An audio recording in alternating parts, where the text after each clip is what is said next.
At Veterans Stadium, the Eagles challenge the 49ers with a perfect home record. I'm Lynn Swann. Welcome to the sideline.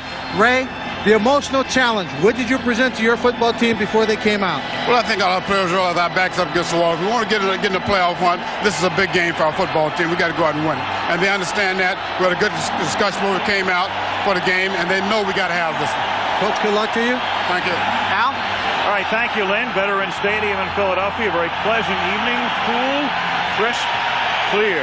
49ers to kick off. Tommy Thompson descended down toward Deuce Staley. Staley, a rookie out of South Carolina.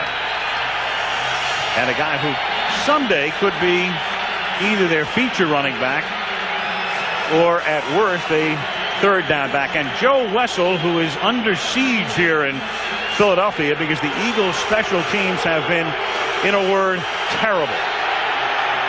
Thompson's kick is taken in at the 11-yard line by Deuce Staley. Out past the 20 and up to the 29-yard line, and the marker is down. Frankie Smith makes the tackle, and Wessel into it immediately. Well, the Eagles had 15 penalties last week against Arizona, and if this is against them, which it is, this couldn't be a worse start. Well, 8 of those penalties, Dan, were against their special teams, and they pick up where they left off in Arizona. Illegal block in the back, above the waist, number 57 on the return team. Half the distance to the goal.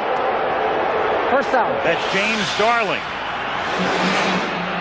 So back they go, and Ty Detmer, who won the Heisman Trophy at Brigham Young and guided this team into the playoffs last season after a Rodney Peete injury, starts this drive from the 19-yard line. Ricky Waters is the tailback in this set. And Detmer to throw on first down. And a wobbly pass is incomplete.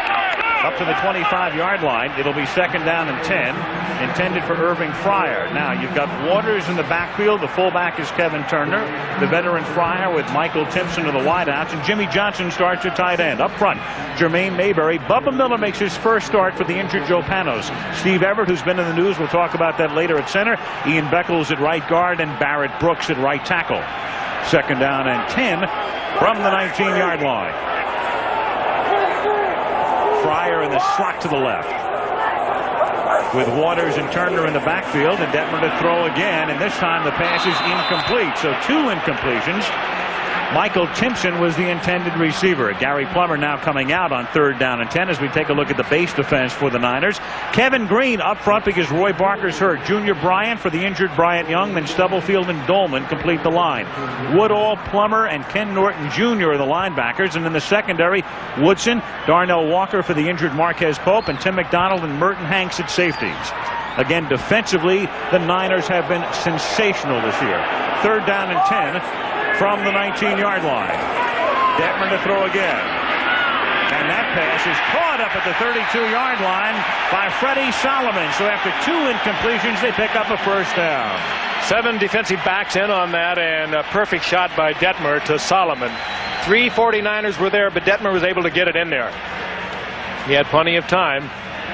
Kevin Green coming from a down position. Dan, he doesn't really like that. No, he'd rather stay in a 2-point position, and he's going to have to stay in the 2-point stance. And you see a little late shot there by Dana Stubblefield, knocking Detmer backwards. Kevin Green going to have to play more snaps tonight than he's used to because of the injury to Barker. First running play, Ricky Waters against his ex-teammates, fumbles the ball. It is picked up by Merton Hanks, and Merton Hanks is into the end zone. Lee Woodall created the fumble, and Hanks runs it in. Well, as competitive and as good a runner as Ricky Waters is, fumbles have plagued his career.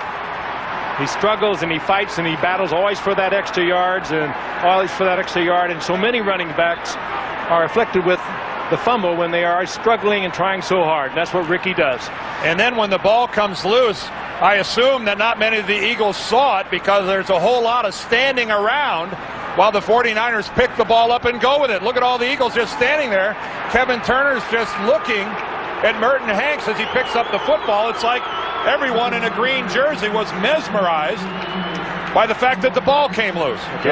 Old veteran Plummer is the man that knocked it out of there. Gary Anderson for the point after. Plummer had him, and then Woodall came from behind and dislodged the football with Hanks running it in. So a disaster start for the Eagles. 1:07 into the game. 7-0 49ers.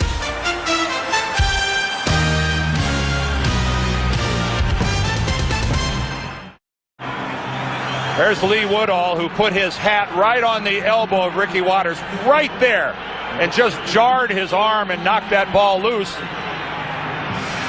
An excellent job of pursuit and hitting by Woodall. Now the second Tommy Thompson kickoff, and this is Deuce Staley and the rookie. And another flag. With a flag down. It was a good run back pending the flag. Last week, 15 penalties against the Eagles in the Arizona game, 7 of them on special teams. And here's number 2 in this very young football game. Joe Wessel said, hey, Holding, number 34 on the return team.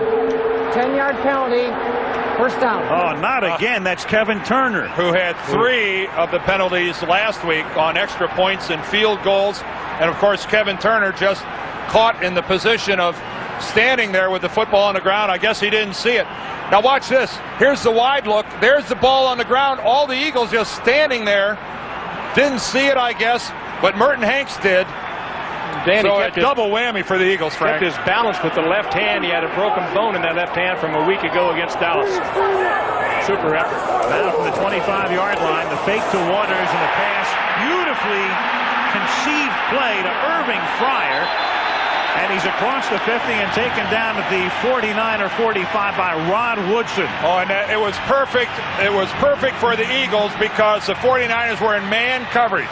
And Timpson went downfield and took Woodson with him, who had his back to the play because he's in man coverage. A zone, this is a dead play, man-to-man, it's big coverage. You can see it right here in the man-for-man coverage. Woodson has his back to Fryer, and now he realizes the completion. If that zone, Frank, that's a dead play. 29-yard gain. 4 wideouts in this set from the 46-yard line, and they'll keep it on the ground, and they give it to Ricky Waters, and he goes to the 41. Ricky has now played almost as many games as an Eagle as he did as a 49er. At San Francisco, good on the field, but off the field, I mean, he comes with a lot of baggage. And then the Eagles signed him, and Ricky wanted the ball a lot more, and he gets it a lot more here. And there it is as you look at his numbers. He's played 1 less game here than he did in San Francisco. Much more of the featured running back here than he was in San Francisco. That West Coast, pure West Coast offense didn't give him that many carries when he was with the 49ers. Second down and 4. Detmer changing at the line. There's the play clock down to 4. Second and 4, the pass a little underthrown, and Freddie Solomon couldn't hold on at knee level. It'll be third down. Darnell Walker covering on the play. Third down and 4. Detmer had to spin out of there. There's Bryant Young on the sidelines. His partner Dana Stubblefield was right in Detmer's face. That man right there is the best defensive tackle in the game of football. This might be the second best, Dan, too. Dana Stubblefield having a great year. Number 94, sacks in 6 consecutive games. Total of 9 coming into tonight. Remarkable year for Stubblefield. That's Roy Barker, their defensive end, who's sitting this game out. He's hopeful to come back next week. So a lot of substitutes up front for the Niners. And timeout with 12:27 left in the first. San Francisco leading 7-0. College football this Saturday, second-ranked Michigan, second at least in this poll. Number 1 in the AP I knew poll. you'd get that in there against Wisconsin. That's the lead regional. North Carolina against Clemson. Washington, UCLA, a game with major Rose Bowl ramifications. Check your local listings. And next week, we go to Miami for Monday Night Football, the Bills and the Dolphins. The Dolphins coming off their win yesterday over the Jets. Meanwhile, after the 49ers took the timeout on defense, it's third down and 4, and then is knocked back. Incomplete. Dana Stubblefield is the guy, along with Junior Bryant, with their arms up, knocking it back. Bryant Young looks on from the sidelines, and the Niners have forced the Eagles to punt. Stubblefield only 6'2", but Detmer's only 6 feet. And you got to time that jump, in which he times beautifully. You saw Bryant there on the left of your screen had his right arm up in the air. Stubblefield was hidden in front. He had his left up there. I think it hit Stubblefield in the helmet. Now Tom Hutton to punt, and Ron Woodson was back to receive because Ihani Uwezike, who normally runs punts back with a bruised knee, is inactive tonight. And they pin the 49ers at the 9 with 12-12 to go in the quarter. And San Francisco leading 7-0.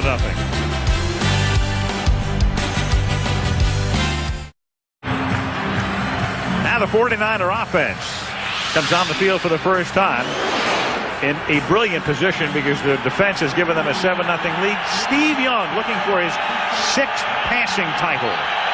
Throwing and running a little bit less because their ground game has been so good, thanks mainly to that man, Garrison Hurst, who picks up 2 up to the 11-yard line. Now let's take a look at the rest of that offense. A little skirmish breaks out. Kevin Gogan gets in to the middle of it. The guard, Hurst, with William Floyd out of the backfield. In the absence of Jerry Rice, J.J. Stokes and Terrell Owens have emerged, and Brent Jones back from a hairline fracture in his leg. And up front, Derek Deese, Ray Brown, Chris Dolman, Kevin Gogan, and Kurt Scrafford. This offensive line, and they've had a lot of different combinations over the last couple of years, has really blended beautifully over the past month. It is 2nd down and 8 as Young throws, and a catch is made by the statuesque J.J. Stokes up at the 25-yard line. First down. Charles Dimry with the coverage. It's going to be one of the big problems for Philadelphia. These are big outside receivers. Stokes is 6'4", as you mentioned, Al. The other one, Terrell Owens, 6'3". Dimry is 6 feet. And the biggest cornerback for the Eagles is not on the field tonight, Bobby Taylor. He's on the injured reserve. They have small cornerbacks, and these guys can work him over. They question whether he had both feet in or not on that play, but it stands obviously as Garrison Hurst picks up a hard yard, and a trio of Eagles knocks him back. Let's go back and take a look at J.J. Stokes working the sidelines. There's possession. There's the right end. And certainly the left did not come down in bounds. I think that they are going to give that to him on the basis that Dimry had his hand on him and pushing him. That would have to be a signal from the official working the sideline that he was pushed out of bounds. I didn't see it. Borderline call. 2nd down 9 from the 21-yard line. And Young, his first pass of the night, if he gets it off and he just has to dump it away. Did he get out of the pocket? No, I don't think he did. You got to get outside the tackle before you can do that. But there is a flag, and it will be grounding. The referee tonight is Bill Carollo. It's the first time he's been the ref on a Monday night game. First-year referee. You must get outside the tackles. Intentional grounding. Number 8 on the offense. That penalty also includes loss of down at the spot of the pass. 3rd down. Well, that's an expensive foul, and Steve Young didn't argue it, so I'm sure he was not outside. Watch Steve. Now he's drifting to his right, and he only takes about 1.5 steps before he unloads the football. It's in there to protect the quarterback so he doesn't have to take a hit, but only if he's outside the perimeter of his tackles, headed towards the sideline. That was nice work that time by a new referee. Marty Mornhinweg, the new offensive coordinator on the right. John Marshall on the left, the defensive coordinator. It's 3rd down and 23. And Young back to pass, and he hits Terry Kirby over the middle, and Kirby is out past the 15, up to the 20-yard line. Well short of the first down. The ball is loose at the 21-yard line. And the 49ers maintain possession. Boy, not before some Eagles had a real shot at it. And Kirby himself is able to maintain possession. Ray Rhodes getting his defense off the field, and the special teams unit in right now for the punt. Terry Kirby has already lost the ball. Look at it right behind Thomas. It rolls right under an Eagle, and William Thomas and Kirby pulled it out. And now Tommy Thompson, who kicks off barefoot but puts the shoe on to punt, floats one. It's a short kick coming toward the near sideline, takes a pretty good 49er hop, and they'll mark it out of bounds at the 39-yard line. That's where the Eagles will have it with 9:34 left in the quarter. San Francisco 7, Philadelphia nothing. That's the primetime lineup tomorrow on ABC. A pair of home improvements with Soul Man, Dharma and Greg, and NYPD Blue. And then Wednesday, Spin City with Dharma and Greg, the Drew Carey Show. Ellen in primetime live right here on ABC Tuesday and Wednesday. A week from tonight, next Monday night, we'll be in Miami for the Bills against the Dolphins. Tonight, the Eagles and the 49ers. 9:34 left in the opening period. 7-0 San Francisco. And the Eagles start this drive from the 39-yard line. Ricky Waters, and that's Junior Bryant in place of Bryant Young, who wraps him up. 2nd down and 10. Monday Night Football is being brought to you by Jeep, makers of the Jeep Grand Cherokee, Cherokee and Wrangler. Norelco Reflex Action Razor. Anything closer could be too close for comfort. Enterprise Rent-A-Car. Pick Enterprise. We'll pick you up. And Budweiser, this Bud's for you. 2nd down 9 now from the 40-yard line. Short drop by Detmer, and the pass is caught at the 48-yard line. That's the veteran Irving Fryar pulling it in his 14th season, a little short of the first down. 3rd and 1. The San Francisco defense, take a look at that. They are number 1 in 5 important categories and number 2 in 2 others. And as we said at the very top, points per game is perhaps the most important figure, allowing just 12 points per game. And it's basically the reason they're 8-1 coming in. 3rd and 1 from the 48th. Waters has the first down as he gets to the 50-yard line. He'll move the chains. Knocked back by Gary Plummer. One of the reasons, Al, for those defensive statistics is this newfound running game of the 49ers that we've already documented. They have almost a 7-minute advantage in time of possession. That keeps your defense off the field an awful lot. It keeps your defense fresh. So it is that defensive ranking, while it's attributed to the members of the defensive unit, everybody on the 49er roster participates in that lofty ranking. From the 50 on first down. Detmer under pressure and picks up 5 yards after pump faking, getting to the 45-yard line where Ken Norton finally stops him. Detmer, the 1990 Heisman Trophy winner as a junior at Brigham Young. It was Ray Rhodes who was with the Green Bay Packers when they drafted Detmer. Then Ray Rhodes brought him in 2 years ago. That time Detmer was trying to get the ball to Irving Fryar, but Woodson was all over Fryar with good coverage, and Detmer had to pull it down and just run with the football.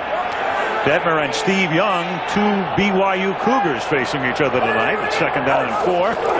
They're two most prolific passers. Yeah. And Charlie Garner to the 40-yard line. 2 most prolific passers in a school, of course, that's turned out to some beauties at that position going back to Jim McMahon. And there was a lot of talk that the 49ers wanted Detmer. And they had talked to the Eagles about bringing Detmer to the 49ers this past year. You know, McMahon was a beauty in many ways. Yes, he was. The capital B. 3rd and 1. Detmer started the season as their number 1 quarterback. Rodney Peete has started the last 3 games, and now it's tie again. It's a very unsettled quarterback situation all season long here. Detmer, great play fake, and then throws too short. Rod Woodson breaks it up. Good play fake.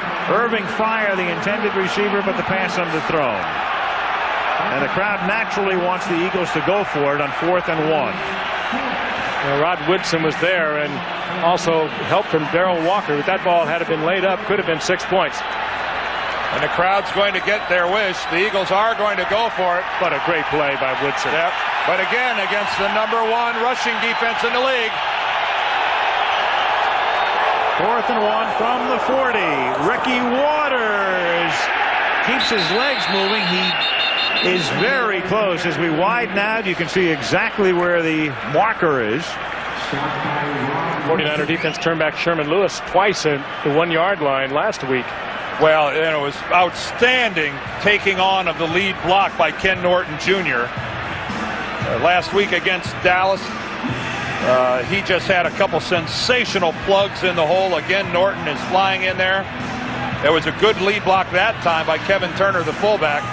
Everybody kept their legs moving to get it close. We'll see how close. They got it. How close. Steve Mariucci And Ray Rhodes, these two guys served on the same staff at Green Bay in 1993 and 94 under Mike Holmgren. There's Norton. He's in there with Turner, and the surge by both Turner and Ricky Watters got it just far enough to pick up the first down. This guy has great run anticipation. 6 minutes left in the quarter. Niners leading 7-0 on a defensive score. And Ricky gets 3 to the 37-yard line. Woodall and Plummer converge on the tackle. There's Emmett Thomas right there, the defensive coordinator of the Eagles, and John Gruden sits in the middle, the offensive coordinator. Both of these guys extremely well respected. Emmett Thomas, a guy that you'd think is going to get serious play as a head coach in the National Football League. Emmett and his defense are the reason that the Eagles are still alive. Even though they're not real alive, they're Groden with the 49ers back in '90 when Ray Rhodes was there. 2nd down and 8. Detmer buying time, looking for the sideline, and pays the price from Tim McDonald as he finally does get out of bounds at the 34-yard line. Gain of about 3. Again, just good coverage downfield. Burton Hanks roaming around the center field, helping out Woodson on the corner. Detmer afraid to put it up. That's a 3-yard gain by Ty Detmer. It's now 3rd and 5 for the Eagles. Eagles sorely miss Chris T. Jones. He's the speed on the outside, and he has been unavailable for most of the season. 3rd down and 5 now. Less than 5 minutes to go in the quarter. Charlie Garner in the game, and they have him split to the left as the play clock goes all the way down to 1. And Detmer throws, and it's caught at the 22-yard line by Irving Fryer, who gets to the 18 and a first down for Philadelphia. What a great matchup it is. Anytime Rod Woodson and Irving Fryer are anywhere in the vicinity of one another, two of the finest at their positions. And that time Woodson gambled, went for the football, and that was a nicely thrown ball by Ty Detmer. Last week it was Michael Irvin for Rod Woodson. They locked him up one-on-one with Irvin the entire game, and it looks like they're going to do that with Fryer here tonight. Irving 3 catches, and his prior catch was the 700th of his illustrious career. 9th now on the all-time list. On first down, Ricky Watters. Good moves to the 10-yard line. And I don't think there's much of a secret here that when the Eagles run the football, they'd like to run it at Kevin Green, who's filling in for Roy Barker. Kevin, not a very big guy when he has to play defensive end. He's playing it from a stand-up position. And they like the matchup of Barrett Brooks going after Green there on the right side. Ricky very patient, picked his hole. There's Barker, who's sitting this one out with the bad calf. Run right, young man. 2nd down and a short 3. And it's Ken Norton breaking the play up in the backfield. Charlie Garner could barely get started. No gain. 13th play of the drive upcoming. We mentioned at the very top, the 49ers have not allowed a rushing touchdown this season. 0 in 9 games. The league record from the start of the season. You have to go back 11 years. The Jets, the first 10 games in the 1986 campaign. And that messes with an offensive coordinator's mind when they get down in that goal line situation. Your principles all of a sudden are being challenged. 3rd down and 3. Detmer hit as he throws, and then throws it away. The coverage was good. Jimmy Johnson in the back of the end zone, and it's 4th down. 3rd and 3. The Eagles bring in the 2 tight end run offense, and the 49ers not fooled at all with the play fake, and they'll bring out the field goal unit. And Dana Stubblefield again in the Philadelphia backfield. This guy's motor is running this year like never before. He starts out working against Steve Everett, runs one way, clubs him out of the way. That's a big-time move by Dana Stubblefield. This guy's added a great deal of strength, lowered his body fat. He's in the best shape of his life. Looking for a new contract next year and playing like it. 28-yard field goal attempt by the ex-Cowboy Chris Boniold is good. A 14-play drive, nets 3. 2:39 left in the period. 7-3 San Francisco.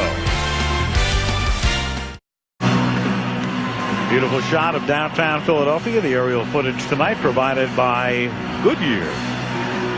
Looking down the Broad Street into Center City in Philadelphia.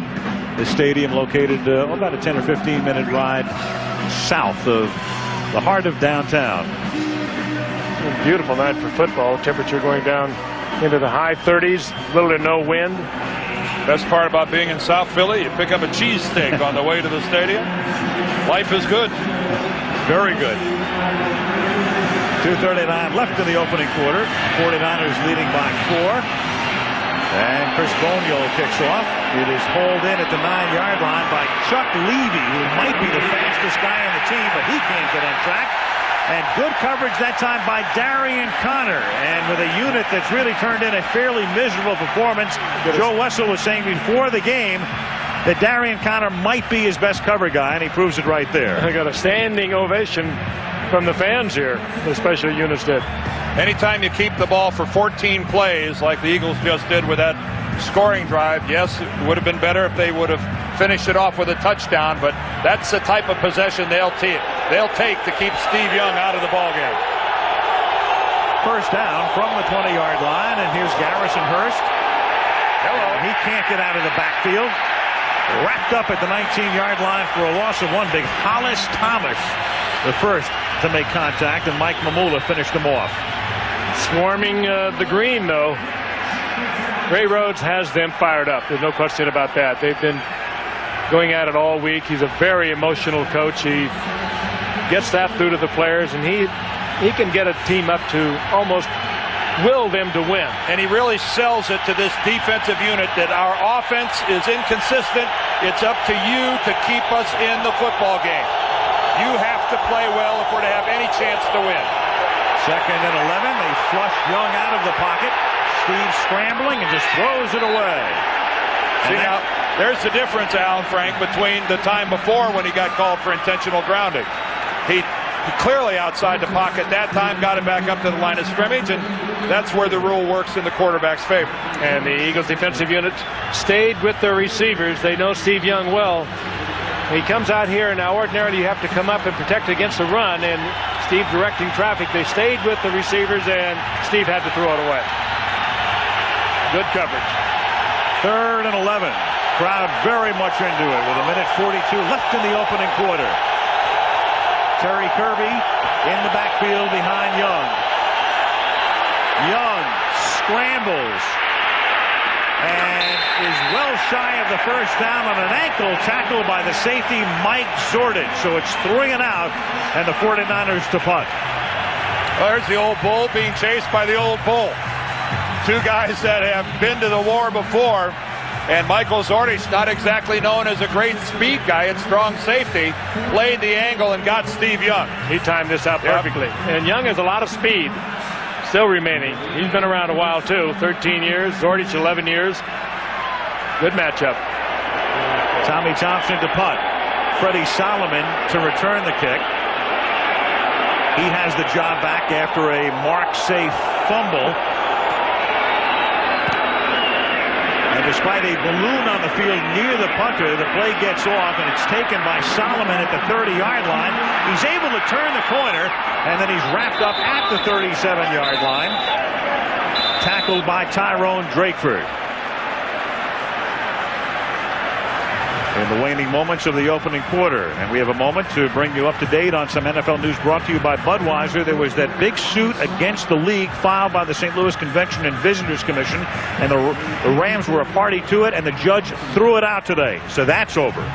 Todd Collins starts at quarterback for the Bills at Miami next Monday night. Buffalo at Miami on Monday Night Football. Craig Wheelahan gets to start at quarterback for the Chargers against Oakland on Sunday. And Cortez Kennedy of Seattle had surgery on a fractured left leg, but Coach Dennis Erickson says Kennedy could be back in December.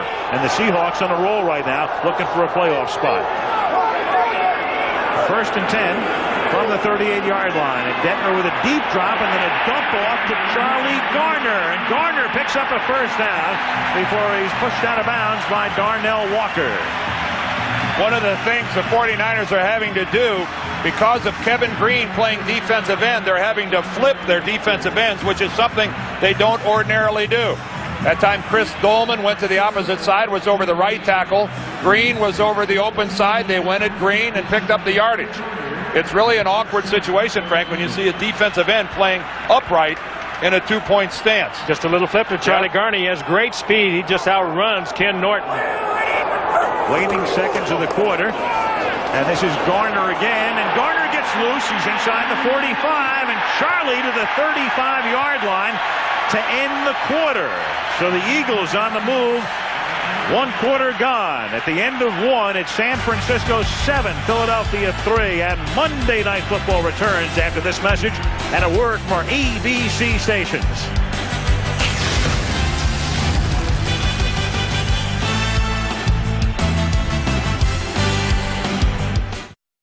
Back in Philadelphia, we start the second quarter. Al Michaels with Frank Gifford, Dan Dierdorf, and Lynn Swann. And the 49ers lead 7-3, but because of their defense, Ricky Waters fumbled on Philadelphia's first possession, and Merton Hanks ran it in for a touchdown.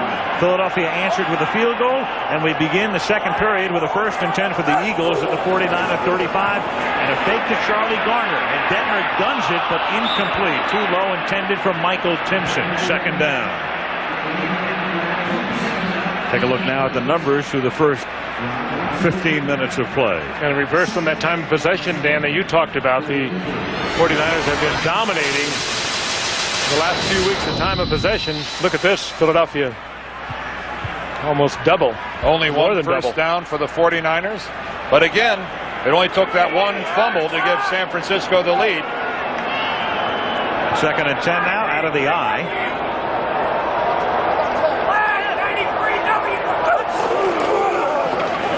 From the I formation, this is Garner. Garner had a spectacular NFL debut in 1994 in a game the Eagles won 40-8, handing the 49ers a very rare, tremendous defeat in San Francisco. It was Garner that day rushing for 111 yards. And as you can see, Ray Rhodes has turned to Charlie Garner because of the fumble to Ricky Waters. Ricky's watching this one from the sideline, and I'm sure none too pleased. Not a spot that he likes to be, but Ray Rhodes has a quick hook at quarterback and every place else. Garner's a great change of pace, though. 3rd down and 8. And this is Turner, but the pass is too high for the fullback. And so it's 4th down and 8. That's a couple errant passes by Ty Detmer this possession. Threw the one across the middle of the formation downfield to Timpson and hit him in the ankle, and that one he floats it. Going 4th down, they're just right on the edge of Chris Bonio, and they're trying to make the decision what to do with it. They lead the offense in, so it's 4th down and 8. At least they're going to line up to go for it. And eschew it would be a 50-yard field goal attempt. Well, Bonio just does not have that kind of range. And Ray Rhodes told us yesterday 43 yards is about the max. So they go for it on 4th and 8. And forget about a pooch punt, and the pass is behind Timpson, and they lose it on downs, and a flag is down. A flag is down near the line of scrimmage. Not a pretty series of passes from Ty Detmer. Personal foul, and that'll help out a 4th down incompletion. Roughing the passer.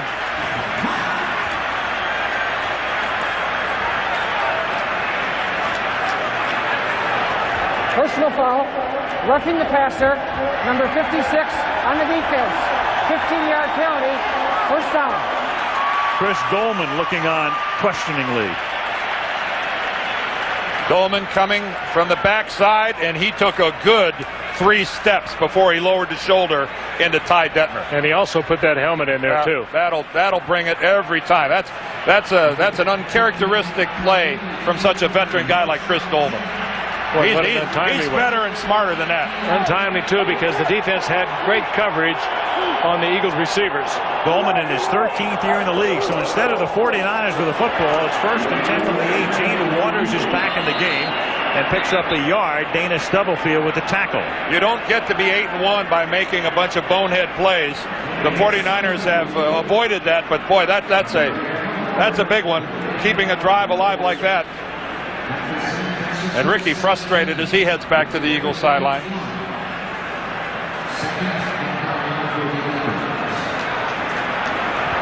Garner back in the game. 2nd down and 9 now. early second quarter. San Francisco leading by 4. Detmer flushed out. Chase throws on the run, and that's incomplete. Freddie Solomon, the intended receiver, and Turner was also in the area. Good pressure from Kevin Green and Chris Dolman, forcing Detmer out of the pocket. I think we have to adjust the crosshairs on Ty's gun sights here. He has been a little off target here in his last 4 passes. Now this one, of course, under duress. But still, he's been in this position before. Way behind his guy. Pretty tough for Solomon to come back and make the adjustment. He could have had it, but you got to give your receiver a better chance than that. 5 of 14 is a dismal figure. 3rd down and 9. And that one is thrown low and short and dropped by Garner. And even had he caught it, he would have been well shy of the first down. You know what, that McDonald right there. That pass looked like when a pitcher flips it over to the first baseman and doesn't have a whole lot on it, and you see it bounce off of the heel of the first baseman's glove. That was a low sinker that Detmer set out there. And when the receiver is hoping they'll get there a little quicker so he can make a move with it, the ball well short of first down yardage. And Charlie was just thinking about running with the football before it got there, and he loses it. I mean, he's got to catch it. That's Garner's fault, but Detmer could have helped him a little. Boniol from 35 yards out. And that is the 45th consecutive field goal he has kicked from 35 yards and in. But Dolman's penalty cost the Niners 3, and it's 7-6 San Francisco. Soccer coming your way on Sunday. There are the times at the top of the screen. World Cup qualifier. It's the USA against El Salvador right here on ABC. 13-16 to go in the half. And Boniol to kick off for Philadelphia. Pulled in by Chuck Levy at the 7-yard line. Coming to the near sideline. Trying to turn the corner. And Levy with a decent run back all the way up to the 32-yard line. George Stewart, the wild and woolly 49er special teams coach. Monday Night Football being brought to you by Ford and your Ford dealer. Have you driven a Ford lately? Budweiser, this Bud's for you. And Paramount Pictures, The Rainmaker. We call George Stewart wild and woolly because of that scene last week in the Cowboy game. Hiani Iwazaki had a punt return very crucial at the end of the Cowboy game. He came over to the 49er bench and got leveled by George Stewart, who delivered one of the biggest hits of the day. There's Iwazaki because of a knee isn't playing tonight, but he got dropped big time by George Stewart. From the 32-yard line, here's Young to William Floyd, and he's taken down. Good open field tackle by Vincent. The ball came loose, but it's ruled dead at the spot of the tackle. 2nd down. So far, the 49ers having a difficult time getting this offense on track. Frustrating for Steve Young. You can almost see it on his face on the sidelines. Looking downfield, had to check that one off to Floyd. Eagles providing good coverage, good pressure. Forced him out of the pocket several occasions. They really stymied this offense. 2nd and 9 now as Young hands the ball to Garrison Hurst, who was the 3rd guy picked in the draft a few years ago by the Cardinals. He spent 3 forgettable seasons down there, went to Cincinnati and had a decent year last year, but he was a free agent and he settled for a lot less money for a chance to win. So that's why he's in San Francisco. It is almost like recruiting. You want to go to a big-time program because for the first time in your professional life, you have a chance to win. That's why Garrison Hurst came to San Francisco. Kirby comes in for him now. Good receiver out of the backfield. Of course, he redefined being in a doghouse. That doghouse he was in a Buddy Ryan's. 3rd down and 5. Young fires. It's incomplete. It's tipped by William Thomas. Good coverage. The only receiver in the area was Brent Jones, but the Eagles had him surrounded, and it's 3 and out for the 49ers. And it's hard to start any better defensively, Frank, than the Eagles have so far this game. Thomas with a big play. He's a big play man for the Eagles. Not too big, but he really moves around well. He's got 15 career interceptions. He almost got number 16 here.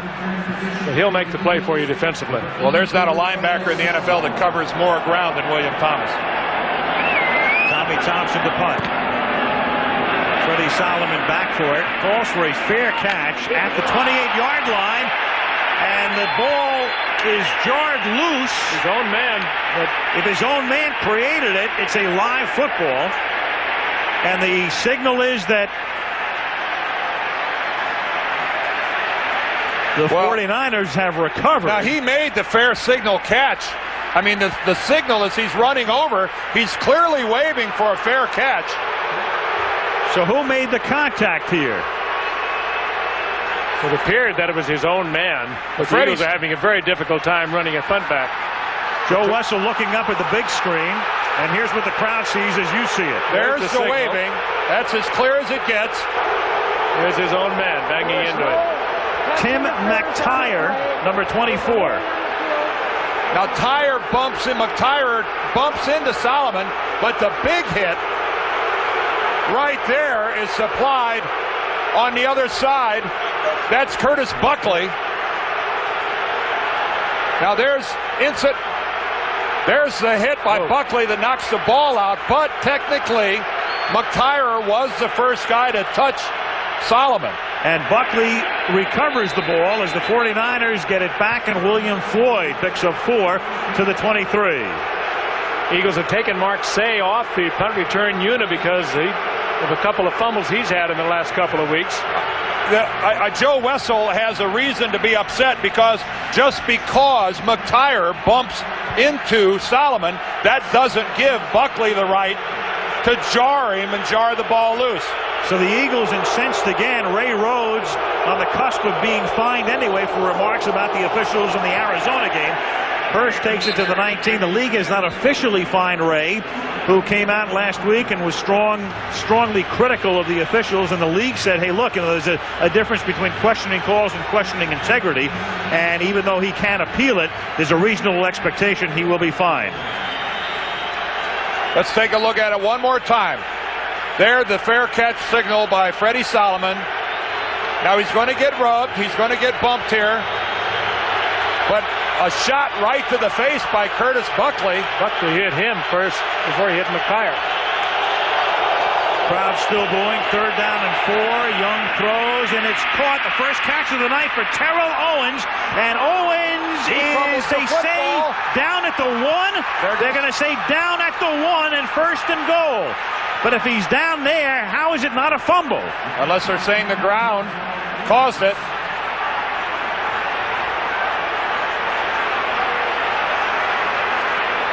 They'll have to be saying that. There's no other. Yeah, there's nothing else they can say. Down by contact at the half-yard line. 1st down, San Francisco. If he has possession of the football when he lands on the seat of his pants, the play ends right there. Let's watch it. Owens drives, and that's exactly what happened. He still has the ball when he hits the ground. And now Garrison Hurst goes into the end zone to put San Francisco on top 13-6. Well, the crowd can boo what happened to Freddie Solomon on the punt return, but they can't complain about that. That was an accurate call by the official spotting it there at the 1. And garbage being hurled out of the stands. As Hurst goes in for the score, pending the extra point, now it's 13-6. Great block out front by Kevin Gogan, who got 330 pounds moving, and a walk-in for Hurst. He's like following a house. Gary Anderson, who kicked here with the Eagles last year, the longtime Steeler, boots it through all 14 points off turnovers, and San Francisco back up on top by 8.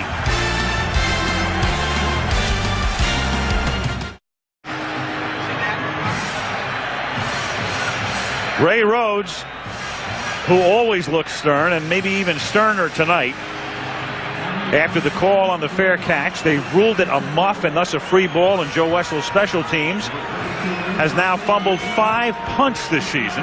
Saying Solomon did not control that ball, and it is a free ball. It is called a muff, and so if that's how it's ruled, that's a good call. Tommy Thompson to kick off now. Bouncing at the 20. Staley fumbles it at the 18-yard line, and there is next to no return. With 9:16 left in the half. So all the 49er points off turnovers as San Francisco leads Philadelphia by 8.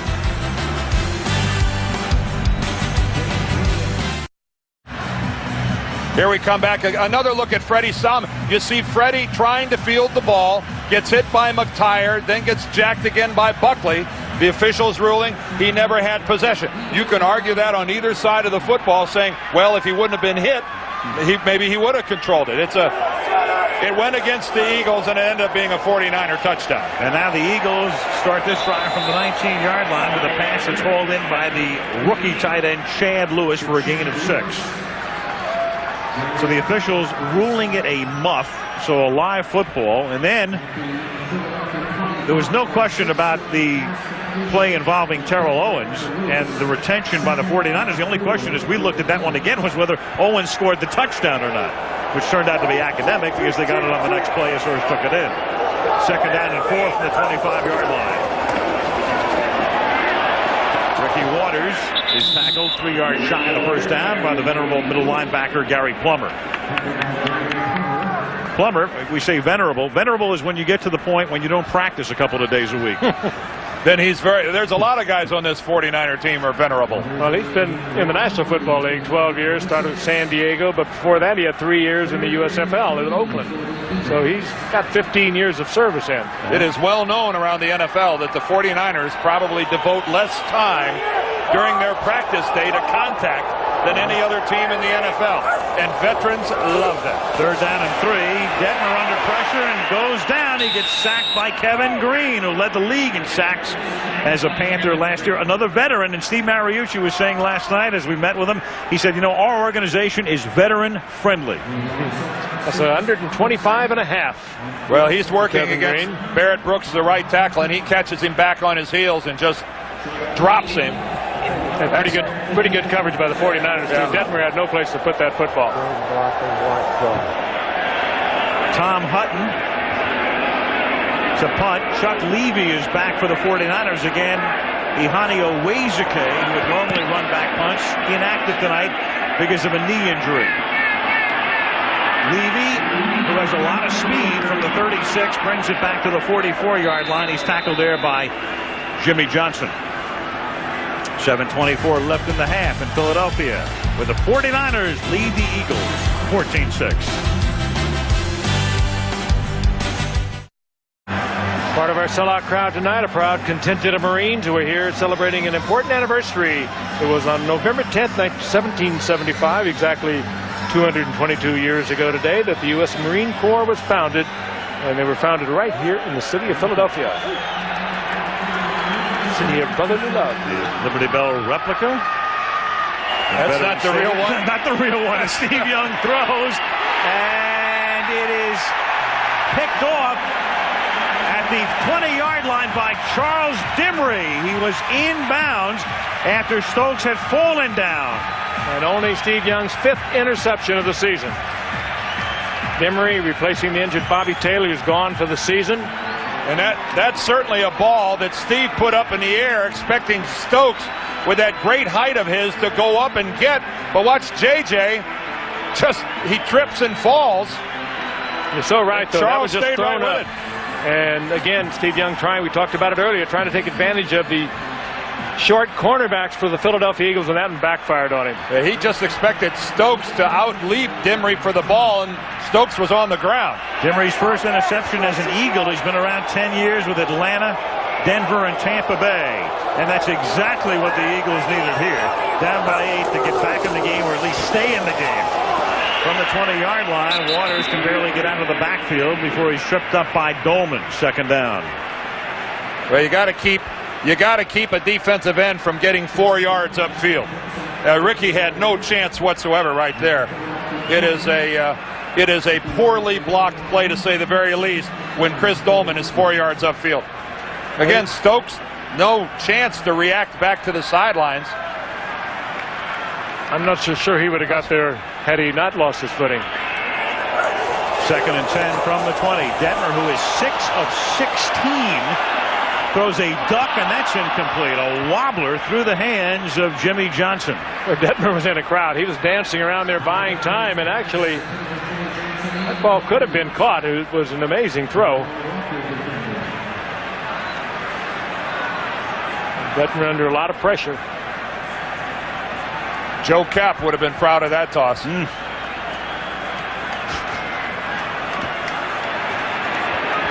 3rd down and 9. Johnson comes out. Where they have to be careful they don't turn it over.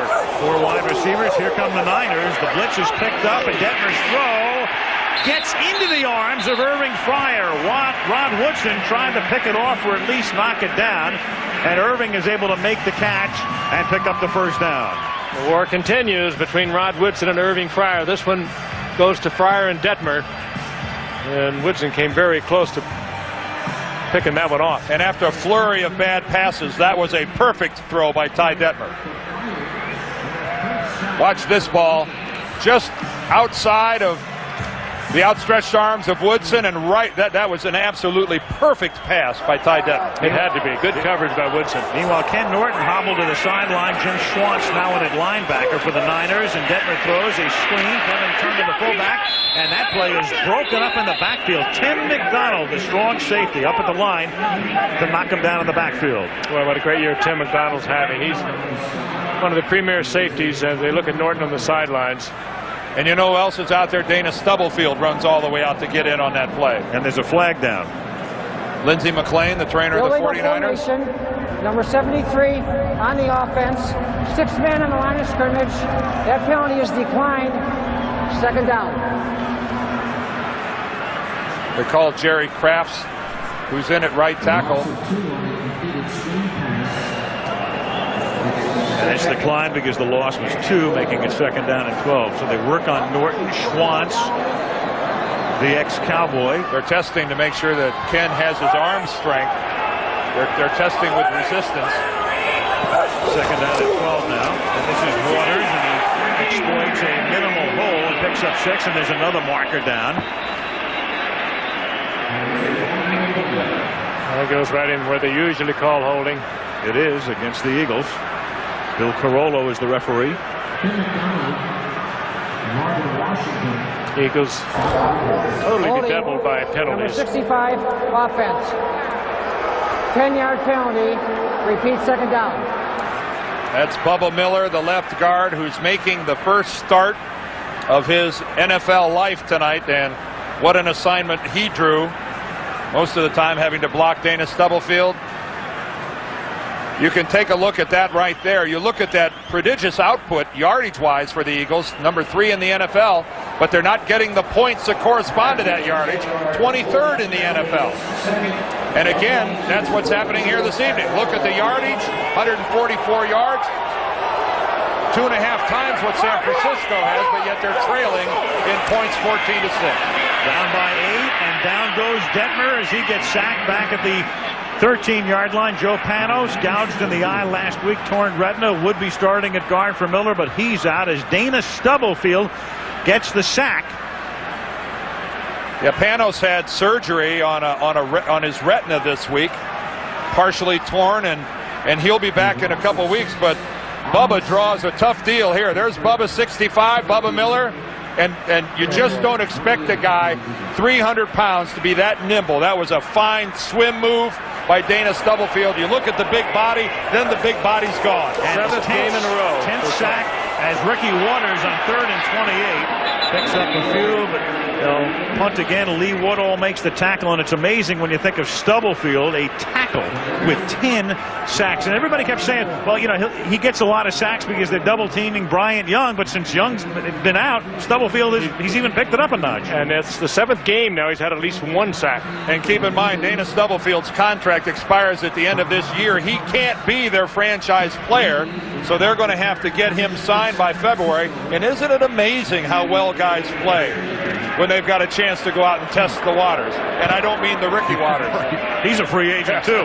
Tom Hutton to the 26-yard line, and that's Chuck Levy. And Levy with only Hutton to outrun, and that's easy enough, and he scores. And they've done it again against the Philadelphia Special Teams unit.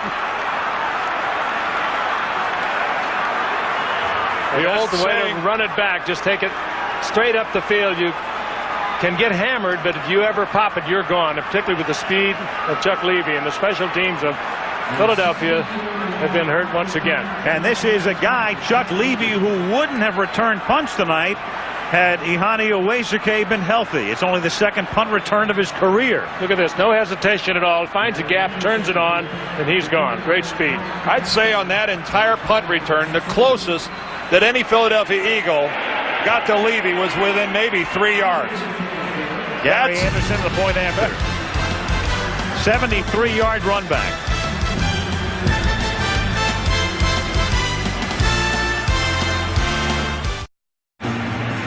This qualifies as some of the worst punt coverage I have ever seen. No Eagle gets anywhere close to Chuck Levy. The nearest one's Tom Hutton, the punter. And he gets within about 10 feet. That's mind-boggling that you can send 11 guys after one guy and not get anybody any closer than that.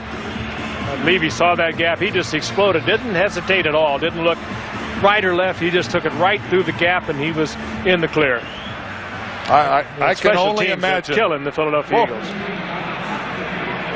Destroying them. 21-6. Tommy Thompson to kick off. What's the old saying? Mistakes are killing us, and that is certainly the case for the Eagles tonight.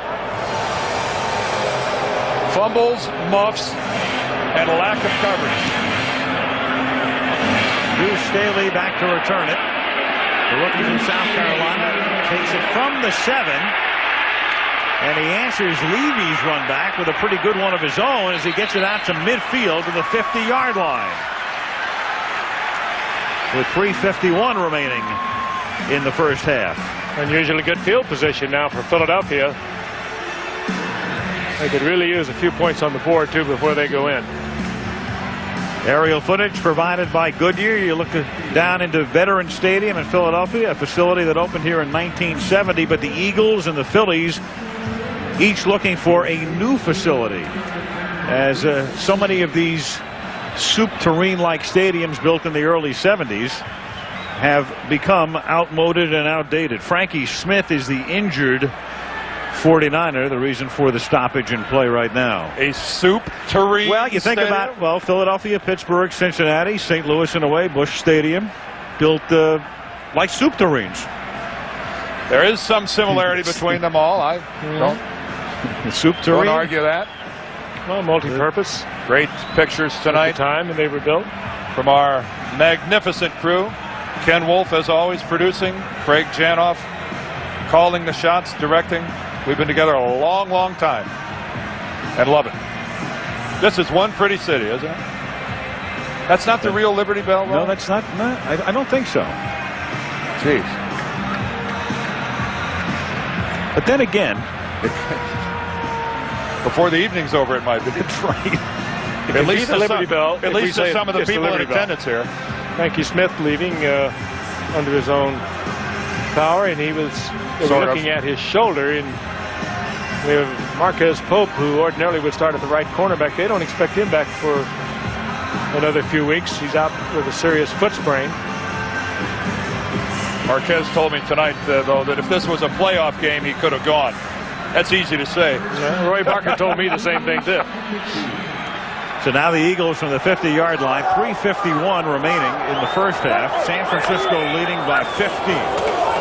Detmer. And Detmer gets sacked again, and that's Stubblefield, his second sack of the night and 11 for the season. You got to start negotiating on the plane ride back, Dan. Well, he should ask to play against the guy who's making his first start every week.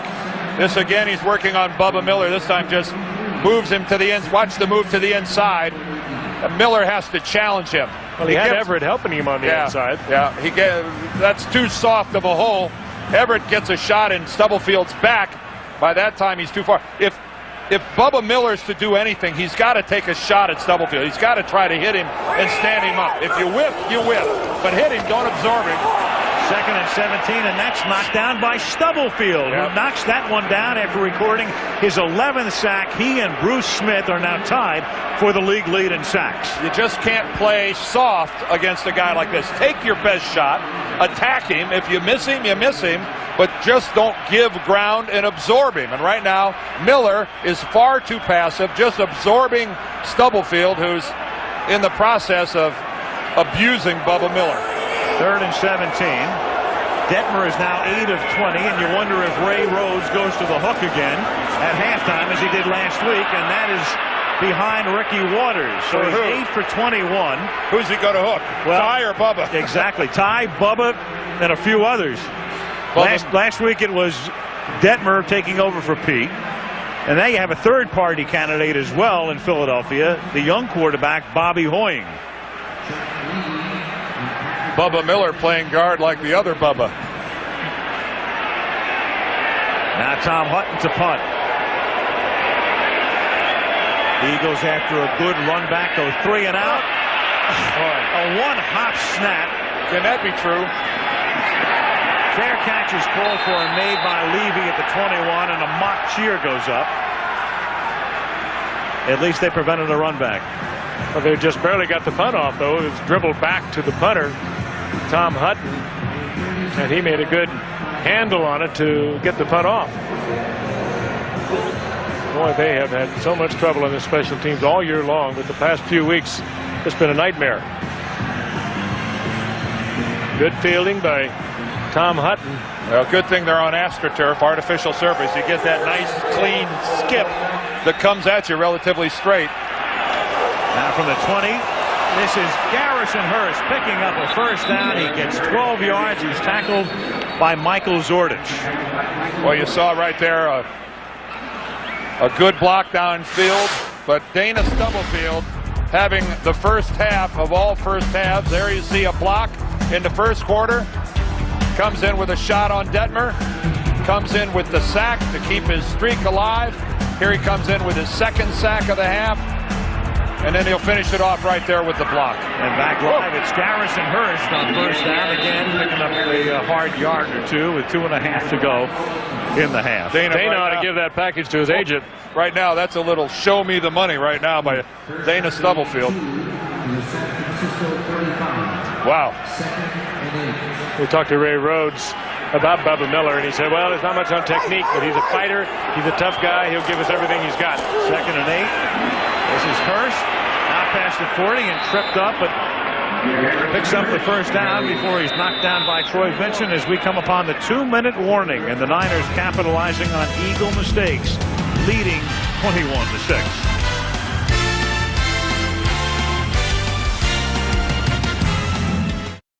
A reminder, Monday Night Football on the internet, and you can check it out at abcmnf.com. 2-minute warning here in Philadelphia. You know, gents, it's an amazing thing. If the Niners win tonight, leading by 15, and beat Carolina, they clinch the NFC West on the 16th of November and wouldn't play their first playoff game until most likely the first weekend in January. Being a lot of the, the similar position what Denver was last year over in the AFC, and a few more weeks to spare. Right. Now, of course, home field advantage is still very much in play, and of course that means an awful lot to the San Francisco 49ers, who in the postseason have a wonderful record at Candlestick, 3Com Park, and not much of a record on the road during the playoffs. At the 2-minute warning, taking some time off the clock and trying to move the ball forward, Garrison Hurst for a couple of yards. And Dan, as Dan pointed out, the 49ers are 14-4 in postseason games at Candlestick Park, but 1-5 when they go on the road. Yeah, so very much, that they're going to play to try to stay home.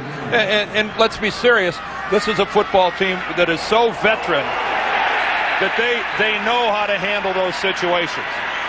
We tried to talk to Steve Young about it earlier tonight down on the field. He goes, hey, that long-range thinking is for you guys. We don't get involved in that. We hardly even know who we're going to play next week. 49ers take a timeout.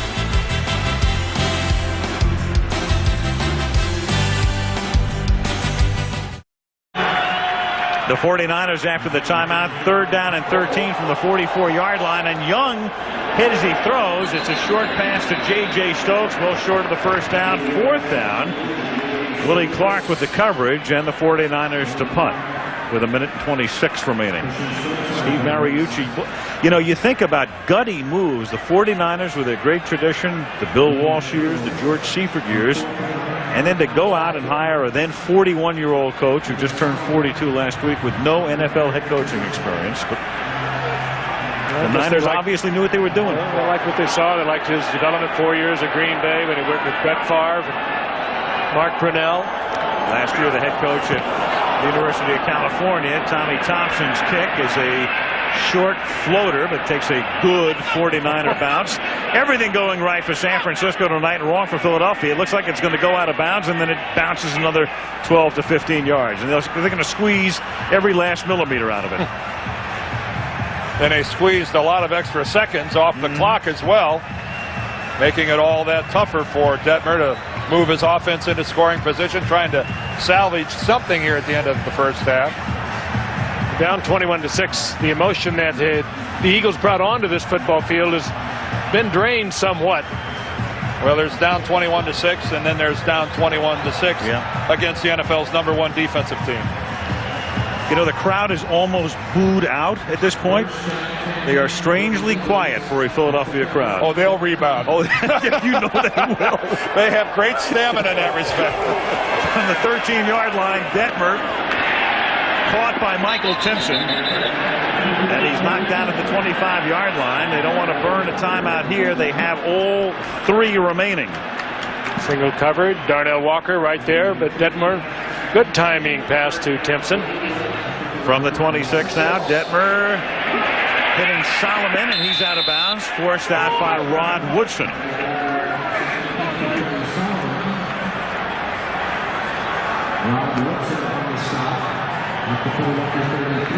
Second down and 3 after the gain of 7. 49ers in there prevent 7 defensive backs.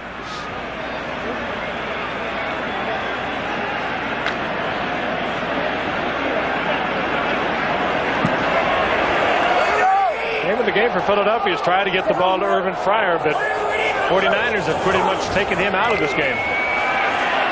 Detmer flushed out and then gets tackled back at the 28-yard line by Chris Dolman. So Chris gets credit for a sack. Pretty good cut. You know, it's pretty good protection initially. Hate to throw that one on the Eagle offensive line. Ty forced out with nobody open downfield, trying to buy some extra time. And Dolman, how many sacks in his career has he attained by doing just that, running down a quarterback? One of the fastest defensive ends that has ever played this game. Still got it too, Dan. Oh, yeah. 13th year. Got a burst.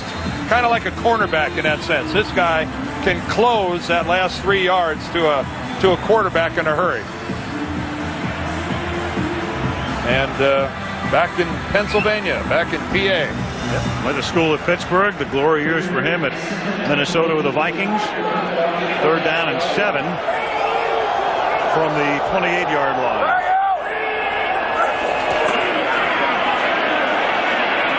Good protection, and then Solomon looks for the flag, and it is picked off. Darnell Walker has the ball. He looked around for a flag. There was nothing. And San Francisco, for the moment, has it at the 36-yard line. That's one of those deals where the 49er offense was slow coming out on the field. I think they half expecting some flag to be thrown somewhere. They sort of ambled out. You're exactly right. It's almost as if everybody in the ballpark looked around for a flag. There was none, and it's an interception. Freddie Solomon, the intended receiver, and a good save of that ball by Darnell Walker. Was that Zach Bronson, the guy that was tied up? Right.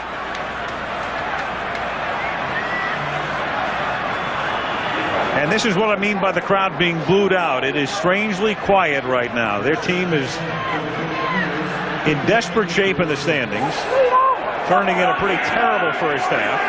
And the 49ers can now really go for the jugular here. Young throws wide open is Terrell Owens. How do you get that open in this situation? Takes it to the 13. Particularly you're in a nickel defense and terrible coverage. The jugular wide open. Steve is right there with the knife. And the Niners take a timeout. I think they're saving the booing for halftime. Look at the coverage. Setting up and wide open. I'm not sure there was coverage. And the Niners take their final timeout with 13 seconds. Make it 16 seconds. Well, these 2 receivers on the outside, Stokes and Terrell Owens, they have come on so well during this season when they lose Jerry Rice at the very beginning of the season. It's kind of changed the nature of the game. Last week for the 49ers, they had 8 different receivers. And with the main man missing, there's Bobby Taylor, the defensive back for the Eagles, out for the season on IR. Now the 49ers are without a timeout, so they have to work the sideline or the end zone. And intended for Brent Jones, but he's covered well by James Willis. And now we are down to 12 seconds. Mariucci checking. Again, it's the situation where the last thing you want to do is complete a pass inbounds and not reach the end zone. Without a timeout, you don't even have time to spike it. Steve Mariucci calls his own plays. Ray Rhodes allows his coordinators to handle that, but Mariucci is one of the head coaches in this league that runs the offense. It's all his. On 2nd and 10, Young going for the end zone, and that one is thrown out of bounds. Pretty good coverage that time on J.J. Stokes by Charles Demery, and the 49ers will settle for a field goal attempt. Now Steve is just trying to again use the size of Stokes at 6'4", working against the 6-foot Demery, but Demery had good coverage on it. They left him out there alone on an island against the big Stokes. Steve just put it up there when he saw the coverage and put it out of bounds. Gave Stokes a possible chance.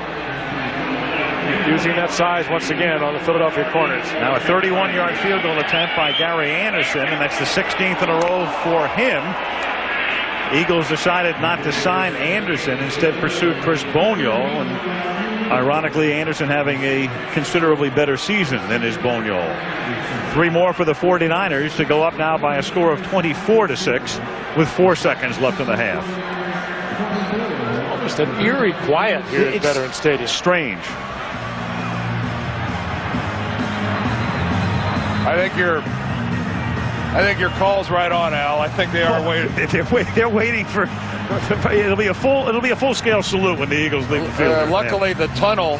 There's Jeffrey Lurie and his wife, though. Christina cannot be happy at all by what they're seeing. Very disappointing. Jeffrey quick to point out that with a win tonight, they were right back, only a game out, and instead they're being annihilated by the 49ers at home.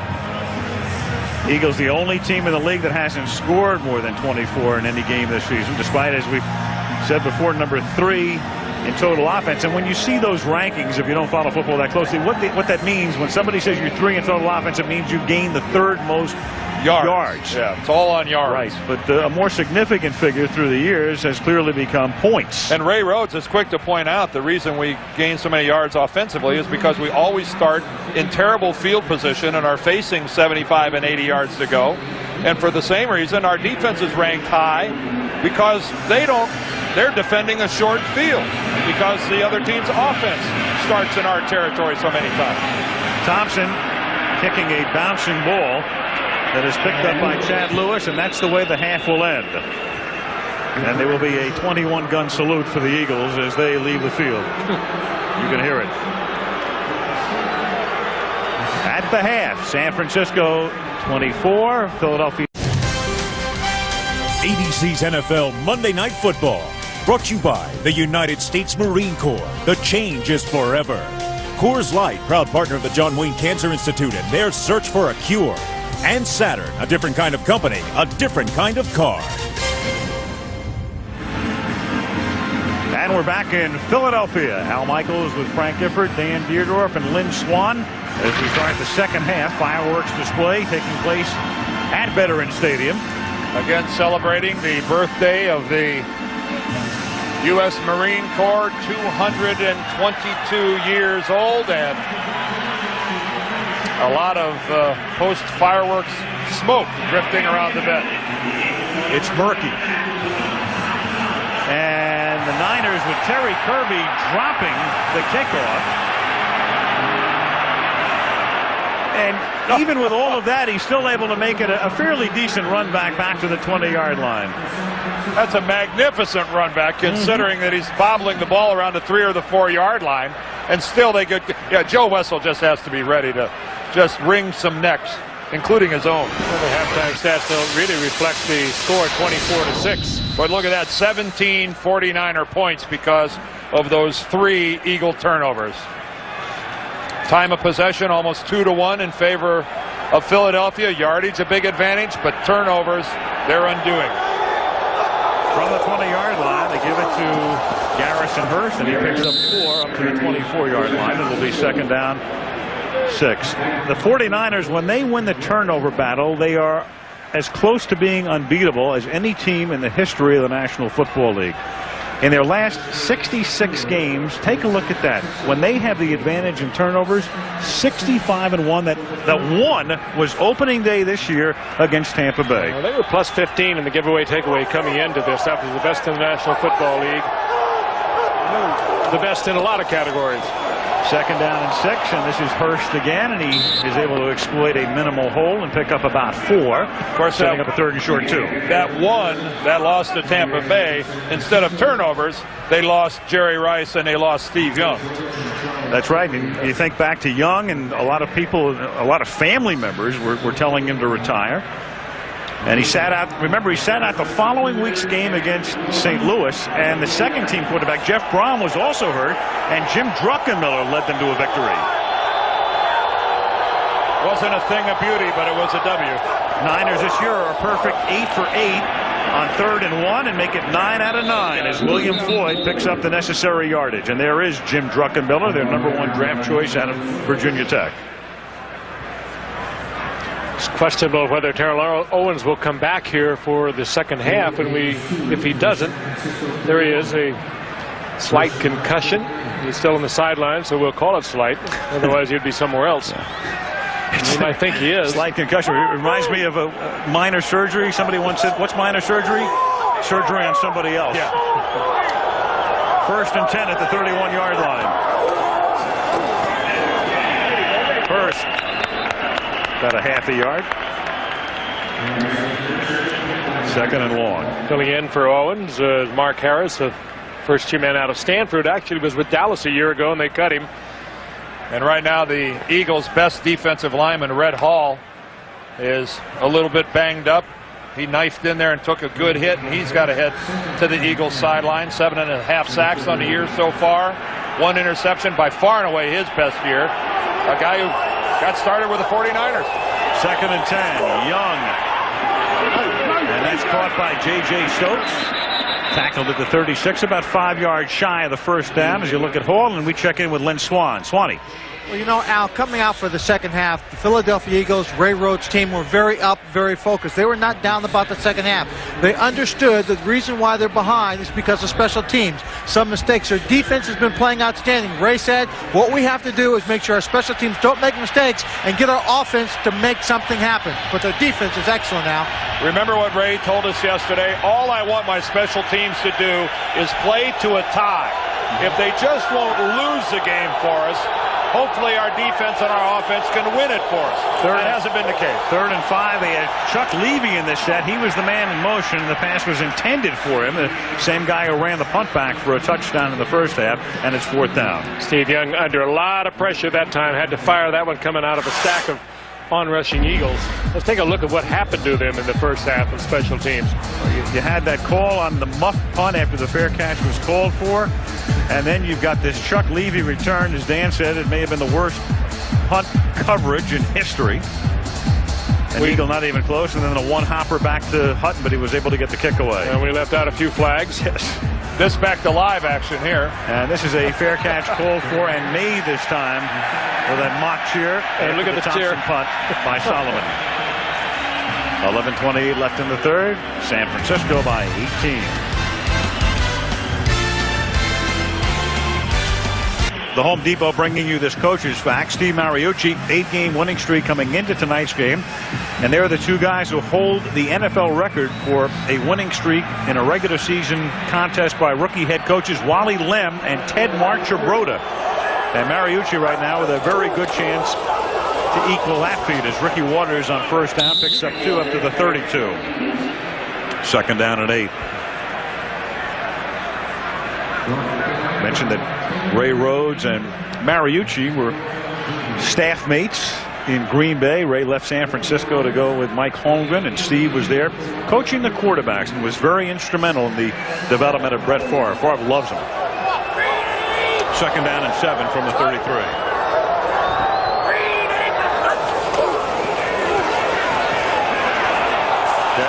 Dumps it off over the middle, and Norton helps to break the play up. Third down intended for Jason Dunn. Norton got a hand on it, but he disappointed that he was a step away from maybe 6 points. Well, it's just so easy for Ken Norton. He sits down in his little zone responsibility. Dunn comes right to him. Ken's just waiting for it. No chance of completing that to the tight end, Jason Dunn. Crowd chanting, boring, boring. The Eagles have not lost a game at home this season. 4-0 here, 0-5 on the road, but they're playing like they're on the road right now. And they are short of the first down. On a 3rd down and 7, they can only pick up 5, and it's 4th down. Well, they blue-tied Detmer, but that was terrific coverage for the 49ers deep. Detmer really ran out of time, had no place to put it, so he just dumped it off. But at some point in time, you've got to take a shot. You can't just dink and dunk and drop it off 2 and 3 yards every time. You've got to realize you're down 24-6. One way to loosen up a defense is to take a shot and hit it.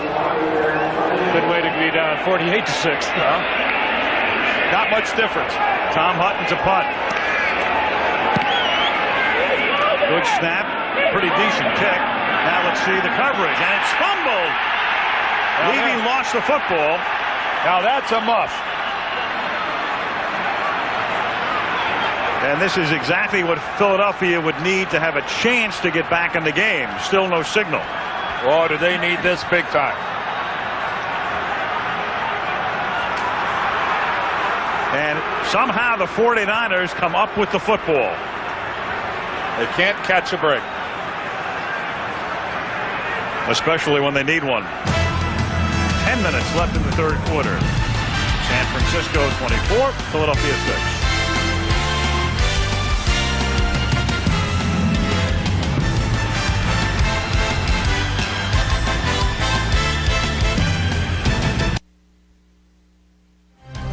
ABC's NFL Monday Night Football, brought to you by the NASDAQ stock market. The NASDAQ Composite Index closed today at 1590.72. 10 minutes remaining in the 3rd quarter. The 49ers have the football at their own 21-yard line. San Francisco leading Philadelphia 24-6. Steve Young leading the league in pass rating.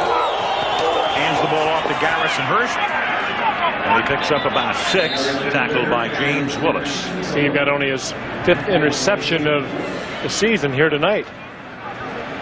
When you can run the football as well as the 49ers can, particularly in their kind of offense, you can pretty much dictate percentage of completion, and Steve is right up there, passing at nearly 67%. It's such a different offensive line with the 2 wide bodies at guard and Ray Brown and Kevin Gogan. Hurst about a yard shy of the first down, close to the 30-yard line. 3rd and 1 upcoming. There's Gogan. Frank referred to him as like following a house. I think it's more along the lines of maybe a small apartment building. 6'7", 330 pounds. Ray Brown, 6'5", 315. Bob McKittrick, their offensive line coach, who's been the guru of the 49ers offensive line for many moons. But this is a smash mouth group. This is a root you off the line of scrimmage offensive line. 3rd and a short 2, yard and a half. Kirby, room to roam, and Terry Kirby, who Steve Mariucci refers to as 1A. You've got Garrison Hurst as number 1, and Terry is 1A. Came over from the Dolphins last year and filling a role. There he is. The Niners without that Roger Craig type of back, but you've got Hurst doing his thing and Kirby doing his thing, and they've got the best running game they've had in years. And Kirby is a good running back out of the backfield and an excellent receiver. He came up as a rookie with the Dolphins a few years ago. 75 receptions as a receiver, nearly 400 yards rushing for them as a rookie, and he just didn't fit in down there, but he certainly fits in here with the 49ers. William Floyd to the 37. Floyd carrying the ball a little bit less this year and blocking a whole lot more. Niner running game over the past few games, and there it is, rushing over the last 5 games. 837 yards, and that's the most over a 5-game span in 9 seasons. And it works out just a little over 165 yards a game, and that's pretty impressive. And tonight, those are pretty average numbers, routine numbers, but they're getting the job done effectively. And the defense has scored a touchdown, and their special teams have scored a touchdown. They lead by 18. Young avoids the sack. And then throws, and really paying the price and taking a shot was Mark Harris. Brian Dawkins upends him. And it's 4th down. Mike Mamula put the pressure on Young that time. Mamula came close, came around the corner, tried to close it in and get close to Steve Young, and like so many guys, only got a hand on him but didn't knock him down. Harris totally unaware of Dawkins. Harris not that much playing time, filling in for the injured Owens on the practice squad a year ago, and only playing tonight because Awezike was hurt. 3rd down and 7.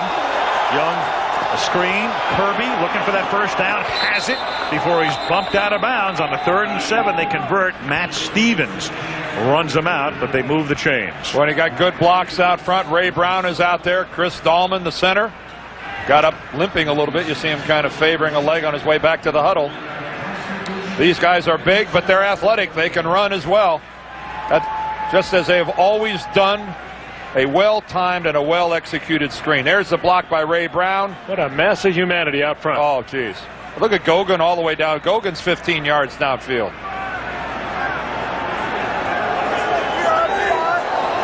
From the 47-yard line. Hurst. The 49ers so dominant right now. You know, there's 21 minutes to play, but it's almost as if they're running out the clock at this point. That's right, Al. That's a good observation. You talk about workmanlike, businesslike, and methodical. These guys, of course, there's Tom Rathman, their running back coach, and boy, how many wonderful years did he have for the 49ers? Cornhusker. But this is a group of professionals that right now are just in their office and they're taking care of business. 2nd down and 7. And the CEO is Steve Young, and they run a reverse to Chuck Levy, taking the handoff from Garrison Hurst. And Levy is tackled at the 48-yard line. Trying to utilize the speed of Levy we've talked about all night. That time, defense staying at home where they belong. Gets a couple of yards out of it. 3rd down and 5 upcoming. Good looking play.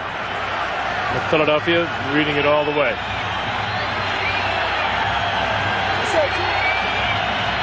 Good job. Brett Hall is just having one sensational year at defensive tackle for the Eagles. 3rd down and 5 now from the 48-yard line. Young over the middle. Oh, and reaching for it was Brent Jones, and just off his fingertips. And a rare look at a not very good pass by Steve Young. He had Brent Jones wide open and overthrew it. Well, you wonder maybe the timing between the two of them. Jones playing, coming back from having a couple of fractures in the fibula, the non-weight-bearing bone in his right leg, and maybe he slowed up just a little bit. It's hard to say. The two of them roommates on the road, Young and Jones. What an effort by Brent. And good pals, and that's putting your good pal in jeopardy when he has to lay out like that over the middle. Thompson. They let it go, and it bounces into the end zone. Young saying before the game, he and Jones are so old, they feel like Mathau and Klugman. Yeah, well, every couple should be as odd and as productive as those two.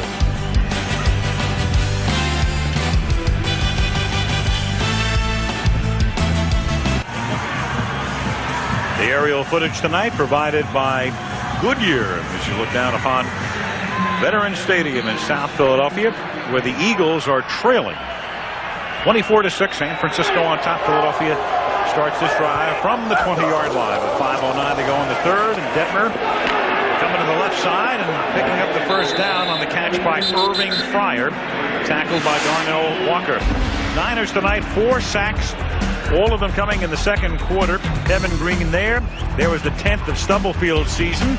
And a few moments later, number 11 for Dana. And then Chris Dolman wrapped it up with that sack of Detmer. 4 sacks for the Niners tonight, all in the second period. And the 49ers, knowing that they were going to have a pretty good run at the quarterback tonight, the Eagles gave up 31 sacks coming into the game. Their offensive line is in bad shape. And this is the best thing the Eagles can do, is keep it on the ground. There's Joe Panos. Normally their starting left guard, and you can see the damage there to his left eye. Had surgery on that earlier this week to repair a retina, and he'll be back in a couple weeks. But Bubba Miller, in his absence, is really struggling at left guard. But who wouldn't? First start ever, having to start against a guy like Dana Stubblefield. 2nd down and 7. And you're looking at a Niner defensive line. 4 sacks tonight, minus 2 starters. Detmer throws, and McDonald swats it down with his left arm. I'll say this for Bubba, Frank. First game I ever started in the National Football League, I had to start across from Bob Lilly, the Hall of Famer of the Dallas Cowboys, and he did to me exactly what Stubblefield's doing to Bubba. He roughed me up just as bad as Bubba's having it tonight. Detmer thrown right into the double coverage. McDonald playing center field, and Bob Lilly probably did a pretty good job on you in your second and third year team. No, thankfully he retired. He spared me. 3rd and 7, 4-man rush. And with good coverage in the secondary, Detmer gets taken down for a 5th sack. That's Chris Dolman, the first guy in there. Green and Bryant are also in the neighborhood, scavenging. Well, this is like a group of guys fighting over the drumsticks on the Thanksgiving turkey. Who got there first? Did Dolman or Green, Bryant? I mean, these guys are scavenging right now. They'll argue about this one on the way home. Philadelphia forced into the passing mode, and we could see a lot more. Tom Hutton, the left-footed punter. That's a short, high kick.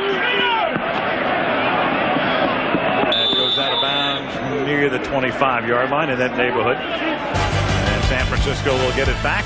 3:19 left in the third. The Niners in control by 18. College football comes your way on Saturday. Regional action: Michigan against Wisconsin, North Carolina and Clemson, Washington against UCLA, or Colorado at Kansas State. And then we go to Miami, where we look at the Dolphins for the first time this season on Monday Night Football. They'll be hosting the Buffalo Bills in a very key matchup in the very tight AFC Eastern Division. Well, thankfully, the Steelers won this weekend. It's been kind of tough with Penn State losing to Michigan. Now the Eagles struggling with the 49ers. Did Penn State lose to Michigan? I heard they did. From the 24-yard line, this is Hurst up to the 30. Close game? Relatively, right up until kickoff. About like this one, right? Kind of like this one. Kind of like this one. 3 minutes left in the third. The 49ers methodically in pursuit now of a 9th consecutive victory after the opening loss. And of course the skeptics will still say all of the wins outside of the Dallas game came against the NFC West. And that's Garrison Hurst picking up the first down. 2 wins against Atlanta, 2 against New Orleans, 2 against St. Louis, 1 over Carolina on a Monday night, and then a win last week against Dallas. Carolina coming up next week, and a win tonight, a win over Carolina, and they have locked up the division. That's hard to believe. This looks like another productive trip into the NFC East with this game against the Eagles, and I'll admit to being surprised. I thought Philadelphia was going to play a much better football game than this tonight. With their backs to the wall, knowing what they faced if they lost this game, I thought they'd play a lot better. Garrison Hurst taken down. And Ray Rhodes, a picture of intensity. You know, if you don't know Ray Rhodes and you look at him, you think, you know, does he ever smile? We asked him about 6 or 7 weeks ago, does any comedian make you laugh out loud? He had an extensive list led by Chris Rock and Richard Pryor. And of course, occasionally they've been known to, like, I tell you what, Ray in his press conferences, occasionally he can make Chris Rock and Richard Pryor look like Mr. Rogers. There are times that Ray is earthy. Yes, there are. But this is kind of an earthy game. And he will be relatively earthy after the game as Garrison Hearst takes it up to the 39. In Ray's defense, I think a lot of people have this perception that he's just like 1 millimeter away from an eruption or an explosion. Ray is much more in control of his emotions than I think a lot of people think. Unfortunately, Monday Night Football not his favorite venue as he's working on 0-5. But you know, Ray can't stand it when his players don't answer a challenge. And that's what's upsetting to him about this football team. He thought they spit it out last week, and now they're in the process of doing it again. They're genuinely disappointed in it, man. 3rd and 8. Mamula can't get the sack, and Young has to flip it away. 4th down. This is a Ray Rhodes football team. He's only 4 players on this roster that were here before Ray came. And there's a flag down, and Young is going to contend he was out of the pocket, and it shouldn't be grounding. And the officials will confer, and they may wave this one off. Bill Carolla, There is no infraction on the play. The quarterback out of the pocket is allowed to throw the ball away as long as he gets it near the line of scrimmage. 4th down. Steve over there lobbying for enforcement of the proper rule. And he won it. He won that argument. And he's well beyond the tackle before he delivers it. He was outside, but maybe only a step or so. Well, Steve Young is a guy, well, he's passed the bar exam. He's a lawyer. And won his case.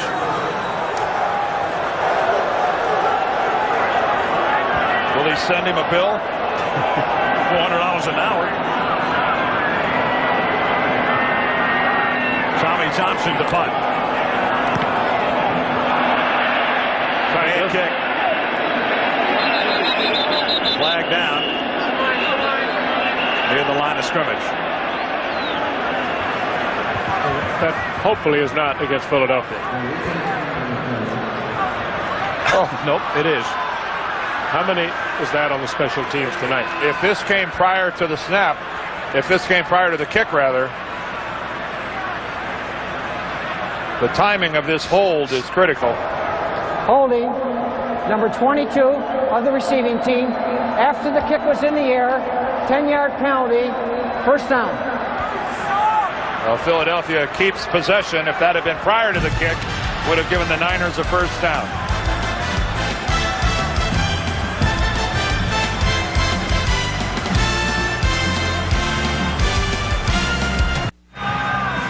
Here's tonight's Monday Night Football fact brought to you by Prudential. No team in the history of the league has held the opposition below 100 yards rushing, below 3.5 yards a rush, and without a rushing TD in 9 consecutive games. But the 49ers are on the verge of doing that because tonight the Eagles have been limited to 67 yards, but they are slightly over 3.5 yards per carry.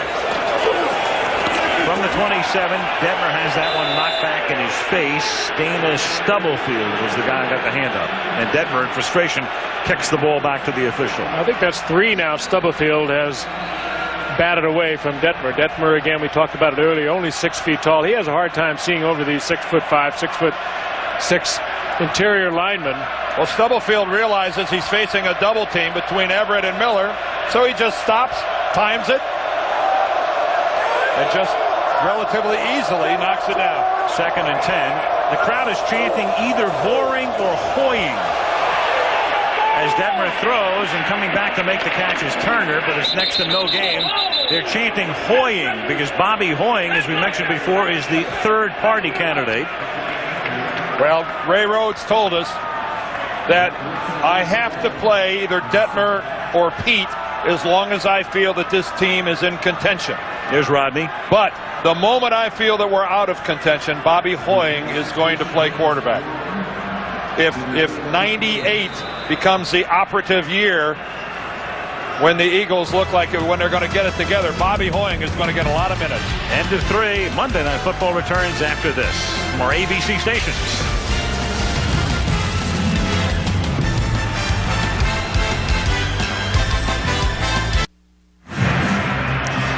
We were talking about Bobby Hoying, and there he is, the number 3 quarterback, but the quarterback of the future here, 2nd year out of Ohio State. Dan touched on it. As long as you're in contention, you got to go with a veteran, or at least Ray Rhodes wants to go with a veteran, Pete or Detmer. And once they fall out of contention, if they do, Look for Hoying as the fourth quarter begins with Detmer launching one down the left sideline. And incomplete. Walker looking for a flag for offensive interference. Well, the question for Philadelphia then will be, when are they, quote unquote, out of contention?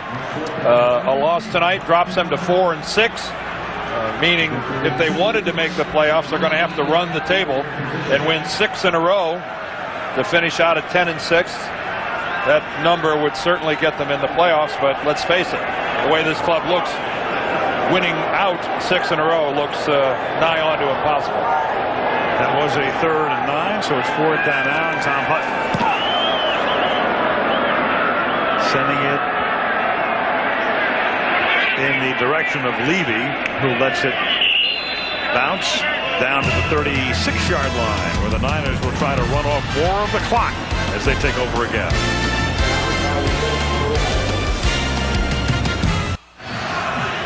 Well, Bobby Hoying is throwing along the sideline in a baseball cap. And he got up. Crowd is chanting Hoying, Hoying, Hoying, and maybe Stubblefield is too. He got up and started taking some snaps from center Steve Everett. Meanwhile, the Niners now with Young having that pass deflected, but it still winds up as a completed pass into the arms of Mark Harris. When it's going right for you, it goes right. Richard Dent got a hand on it. Carmen Policy, the president of the 49ers. Ed Bartolo owns the team and the Brain Trust. Harris catching the wounded duck.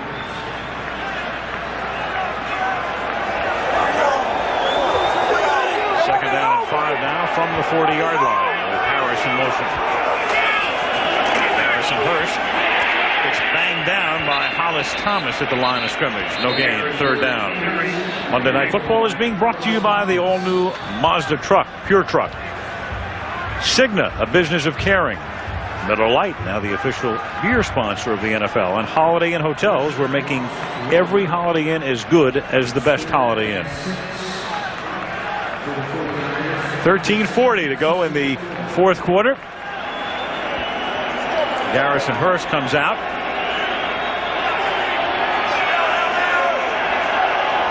Brent Jones back in.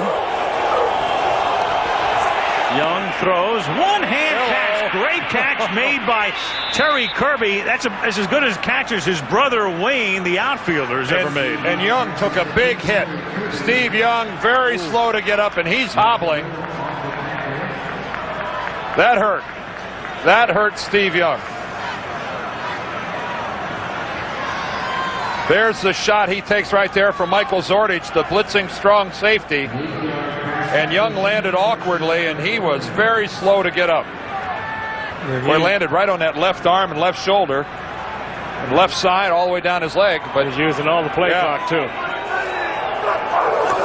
Young misses nary a play. Inside handoff. William Floyd gets taken down. Steve Mariucci. Loss of 3. Mariucci, the head coach, calls the plays. Obviously, he's not going to give him a pass play after he limped back into the huddle. Let him hand it off, get himself together. Down a distance now dictates the pass for Steve Young.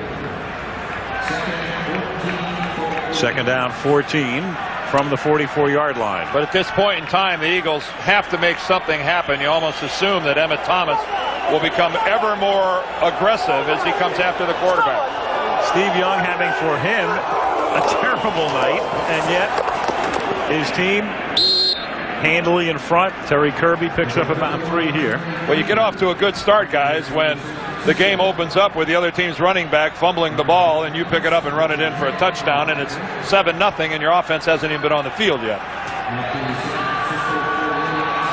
Merton Hanks picked up the Ricky Watters fumble, and before you could snap your fingers, it's 7-0 San Francisco.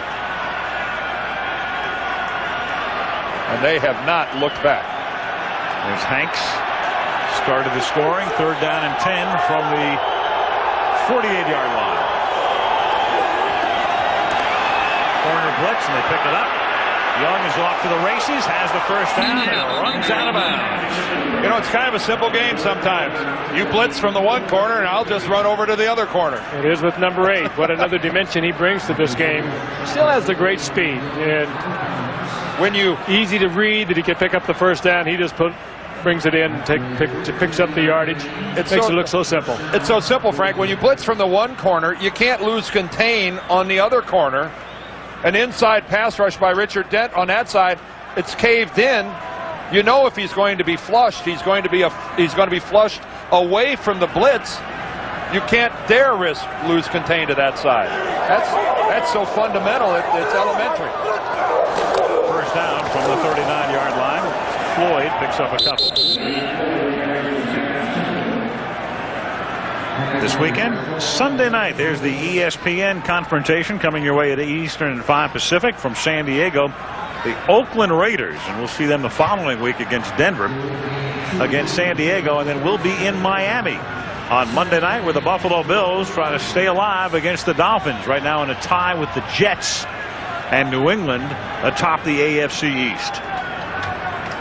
Dana resting on his laurels. Second and 8 from the 37-yard line.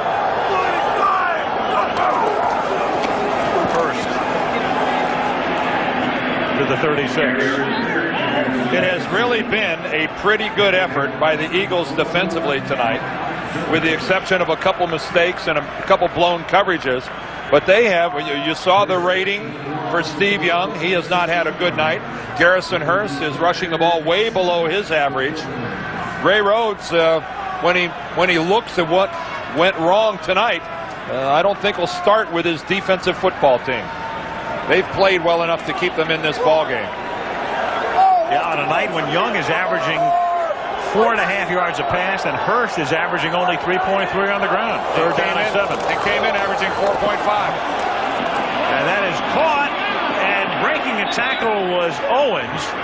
And by so doing, he picks up the first down. Good blitz pickup on the part of the 49ers, too. The Eagles coming with corner blitz, and they picked it up beautifully.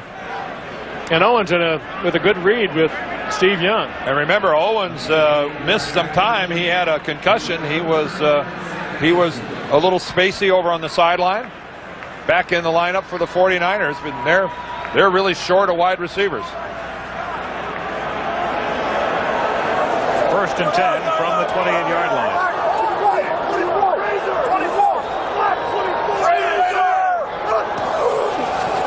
Young, and down he goes in the arms of Darian Connor. Eagles coming with the blitz almost every play, looking for the turnover, the defensive play that'll get them possession. Well, that's just a blow on the right side for the 49ers. Kirk Strafford and the running back to that side, I think William Floyd. Watch them up to the right side. They're going to both block the same guy. Strafford and Floyd are out to the outside, and they just release Darian Connor. That's a blow. By that look right there, it looks like Kirk Strafford should have stayed inside. Steve Young directing traffic a little after the fact. Second and 17. Young hits Floyd, and he gets taken down immediately by James Darling, the rookie out of Washington State. Well, the 49ers on the verge now of a 9th straight win. You know, you think about this team too. You lose Jerry Rice. Marquez Pope, the starting corner, has been out much of the season. There's a look at Ken Norton. Harris Barton, who'd be a starting tackle, is on injured reserve. Bryant Young missing tonight's game. Jesse Sapolo is also hurt. We saw them in preseason. Now they were a mess. Oh, their offensive line was non-existent. Third and 16. Young, at the age of 36, as nimble as ever. Doesn't get the first down, but does avoid the sack, and he's out of bounds at about the 26-yard line. Tackling terms, they call it wrapping up. He changes the way you have to play defense, though. You have got to have somebody there for containment with him. Still, after he's been around all these years, he still has the speed, the maneuverability, just that extra dimension at that quarterback spot. Anderson going for what, 17 in a row? Right. 44-yarder for the longtime Steeler and the guy who was here the last couple of years. And Gary's kick is no good. So that streak is over. And the Eagles get it back with 6:49 left in the fourth. San Francisco up by 18. And Hoying coming in.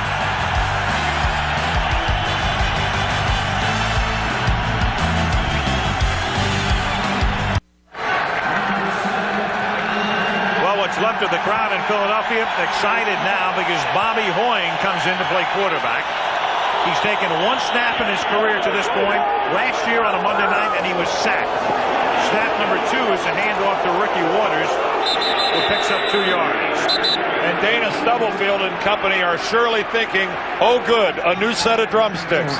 Licking their chops. Hoying a 3rd-round pick last year out of Ohio State. Had a great career at Ohio State. Set school records for completions, touchdowns, 57 of them. But this is not Ohio State. He was the second quarterback chosen in the draft in '96, behind only Tony Banks of the Rams. And we got to look at Rodney Peete on the sidelines, and you have to wonder what's going through his mind. Overlooked. 2nd down and 8. Hoying gets sacked here. Dana with a hat trick. There's one drumstick. He's only got one left. Flag goes down after the play.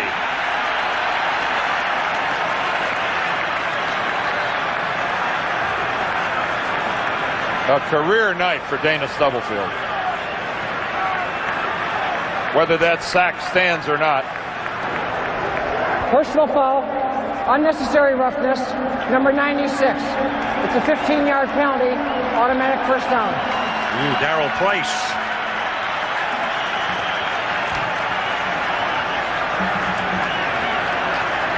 Did he come in late? Well, yes, he Hoying was down.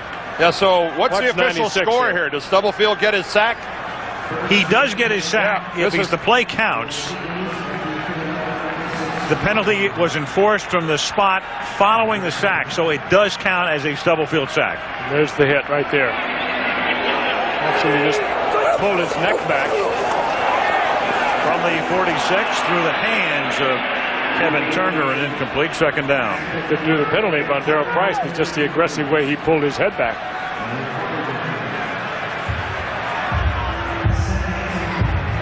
What a night for Dana Stubblefield.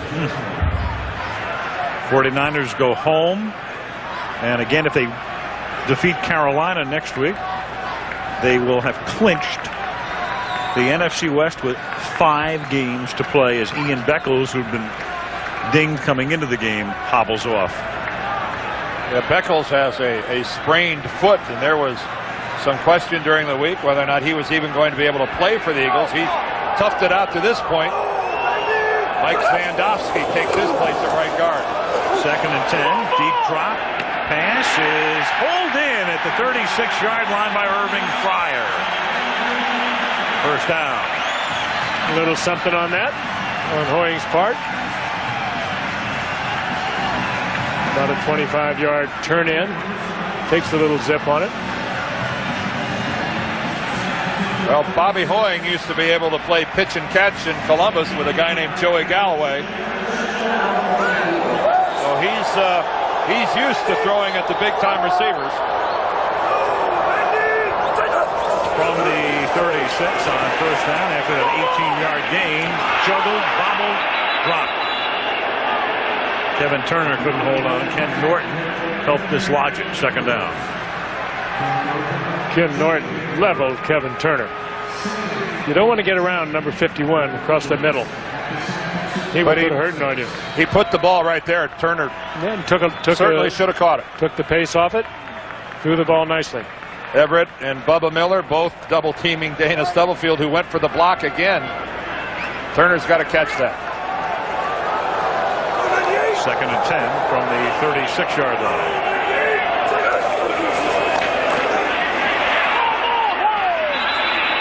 And it will be 3rd down and 10. Darryl Price knocking Hoying to the turf. And Darryl Price just slanting to the inside, and he comes through clean. No help for the quarterback there. They're just laying their ears back now, coming. No respect for the draw, the run. They're just coming after the sack.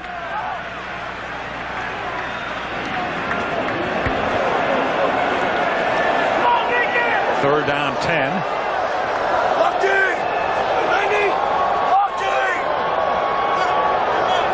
This has been a scoreless second half. And Hoying goes down, and that one will be credited to Junior Bryant. And how appropriate is it that Bryant Young can't play and his replacement is Junior Bryant? Junior Bryant. And there is the awesome Bryant Young. And you're right. It's a guy's. How can Bryant's replacement be named Junior Bryant? It's a good thing there are no Junior Danas around there. Junior Stubblefield. That's what a well-coordinated defense. That's more trouble than anybody needs. There's plenty of time to throw the ball to somebody. There just was nobody open. Good coverage. Again, forcing the sack. Fourth down at 18.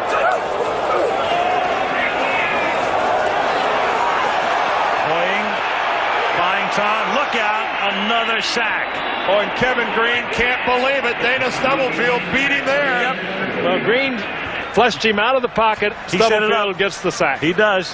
Kevin Green is bearing down on him, thinking he's mine. And Dana Stubblefield gets there at the last second and gets number 4. And 13 for the season. Oh.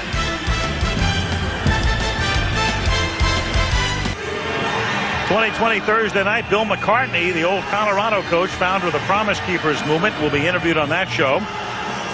Friday night, Barbra Streisand, James Brolin on 2020. And then on Sunday, you've got Martin Sheen, Lori Loughlin starring in Medusa's Child. That's Sunday night on ABC.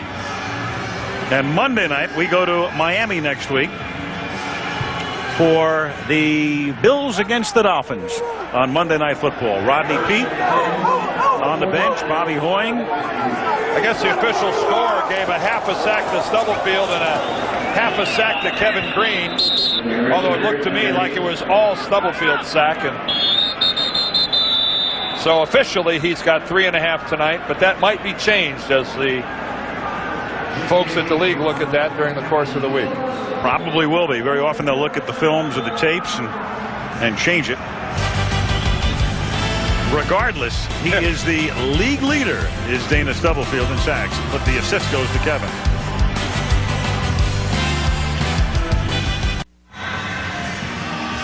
Well, been a pretty ugly week for the Philadelphia Eagles, and it's going to end here with a loss unless some miracle ensues. The 49ers lead by 18 from the 49.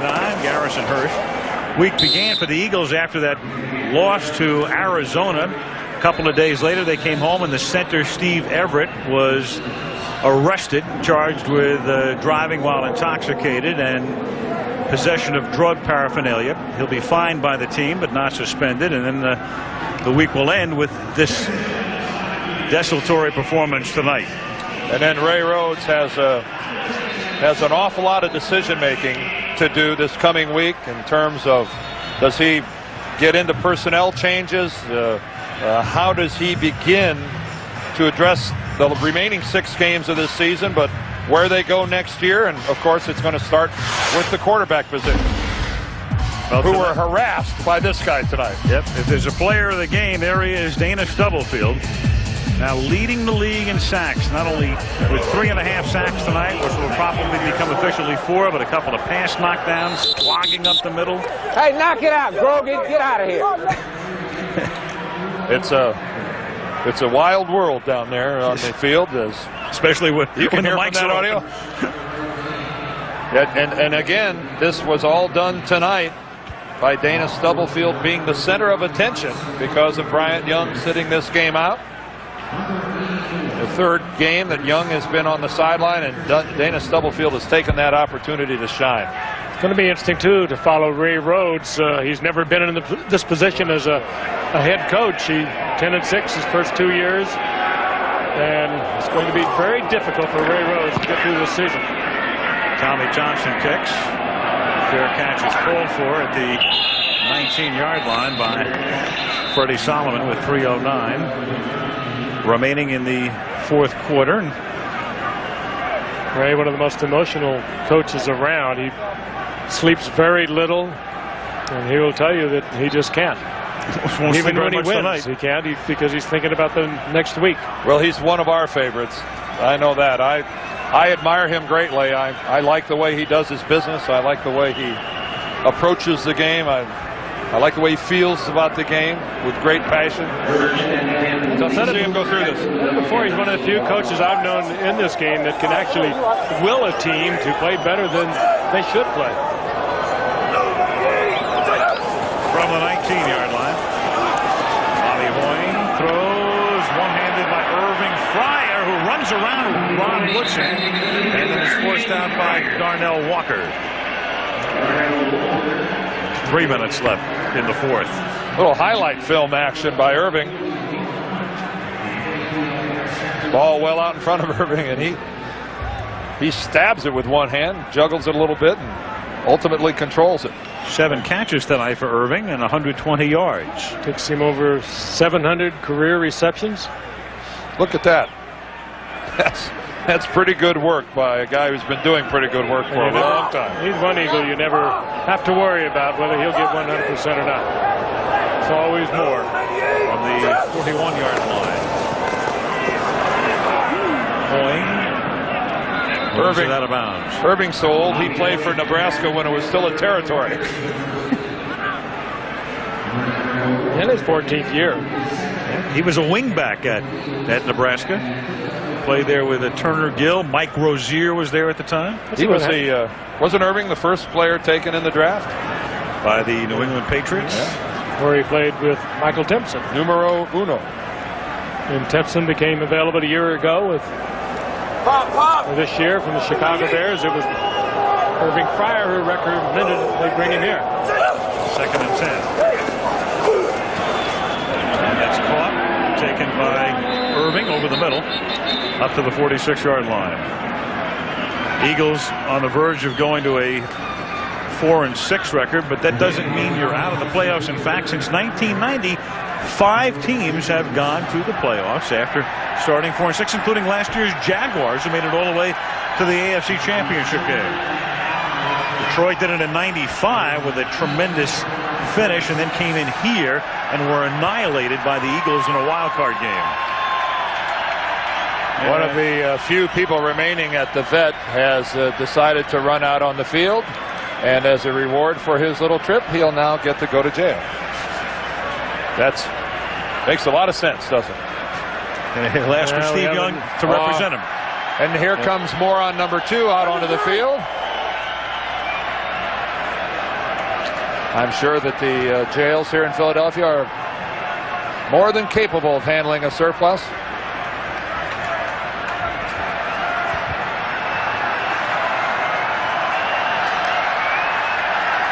And we will not show you. No use giving these guys what they want. This guy won't leave the field, so they're having to come out with the security people. He has surrendered.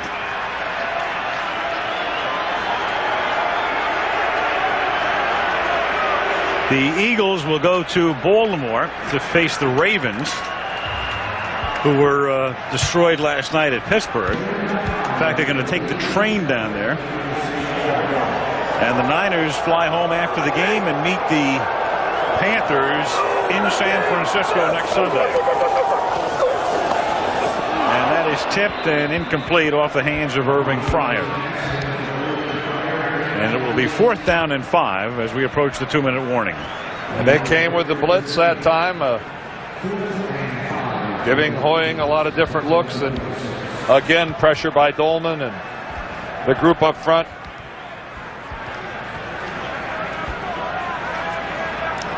Hoying knocked over backwards by Marvin Washington. 4th down and 5 now from the 46-yard line.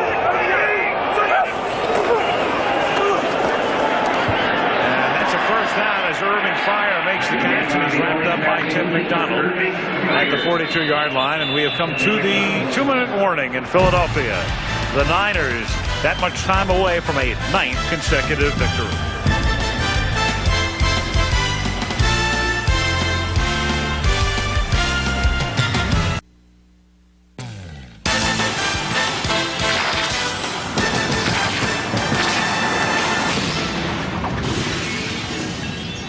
Debbie's not up. You can cast your Pro Bowl ballot for your favorite players online. Go to the Pro Bowl balloting area now at Team NFL in America online, keyword ABC Sports. And you can vote your favorites to the Pro Bowl, which we will cover on ABC on the 1st of February. Honolulu, 1998. Isn't favorite stopping spots in the world? Isn't Tuesday Veterans Day? Tuesday is Veterans Day. Pretty appropriate that the 49ers, one of the oldest teams in the league, are still playing now that we've moved into Veterans Day here on the East Coast. We've moved past midnight. They lead the league in players, what, at 32 and over? Salute all of our veterans here in America. Rightfully so. From Veterans Stadium. From Veterans Stadium. Where we've had a scoreless second half.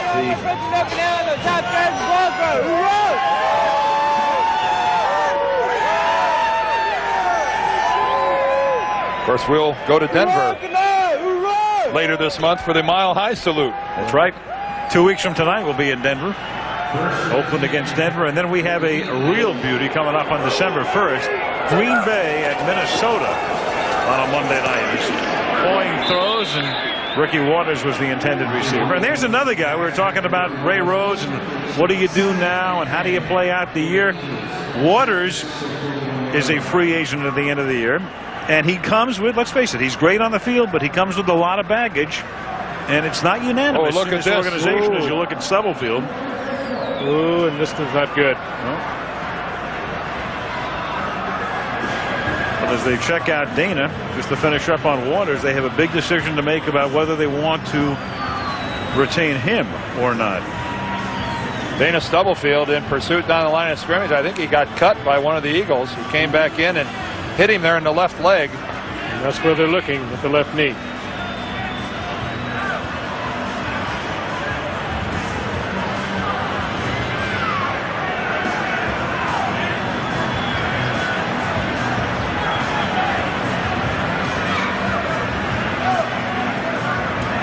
All right, take a look there. Right, the guy who's halfway on the right side of your screen, right there, the cut. I think that's Bubba Miller who comes back in and puts the block on Stubblefield. And it didn't appear to be too bad, and at least he's able to walk. I don't think Dana ever saw it coming. He was looking. That's a legal block. That's more of a whiplash than being caught with the weight on his left leg.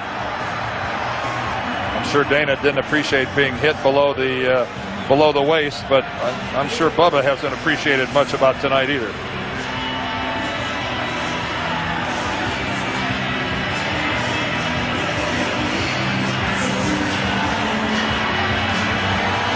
So shaken up. Stubblefield goes to the sideline. It's 2nd down and 10 at the 41-yard line. Unabated, Chris Dolman was on his way to the quarterback, and thus the flag. Offsides, unabated to the quarterback. Number 56, defense. 5-yard penalty. Repeat, 2nd down.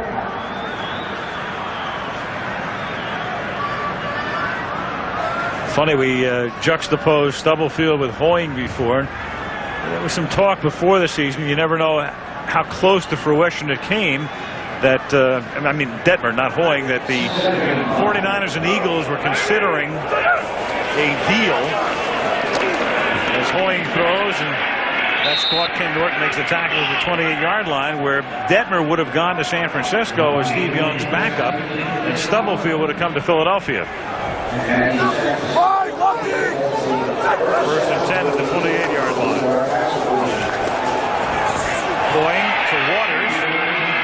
And Ricky takes takes it to the 13-yard line. Well, the thing to keep in mind there, Al, is that Dana Stubblefield didn't have games like this last year. You know, he went to a couple Pro Bowls in '94 and '95, but then last year he didn't make the Pro Bowl team. He didn't really have a very good year, overshadowed by Bryant Young. Bryant Young with 11.5 sacks a year ago, a great year. And Stubblefield has rededicated himself to this game, and talked earlier about how he's in excellent shape and reduced body fat, and he has really tried to play up to the standard set by Bryant Young. Bryant Young, one of those players that makes everybody around him better. This is not good news for the 49ers. They're icing and wrapping the left knee of Dana Stubblefield. Well, hopefully he just landed on it as a bruise. Eagles have just used their final timeout. Doesn't look to be in a great deal of pain or anything. He was able to walk off under his own power.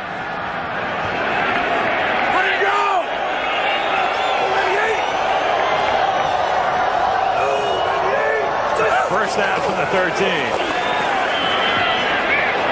Waters makes the catch and bounced out of bounds by McDonald at the 6-yard line.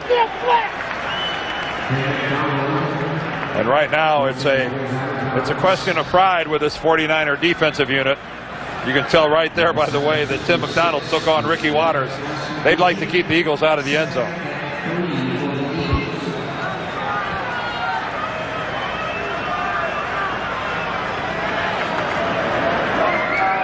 San Francisco has already held 3 opponents this year to single figures in points, including one shutout a couple of weeks ago at New Orleans. 2nd down and 3 from the 7-yard line. And Hoying guns it into the end zone to a wide open Chad Lewis.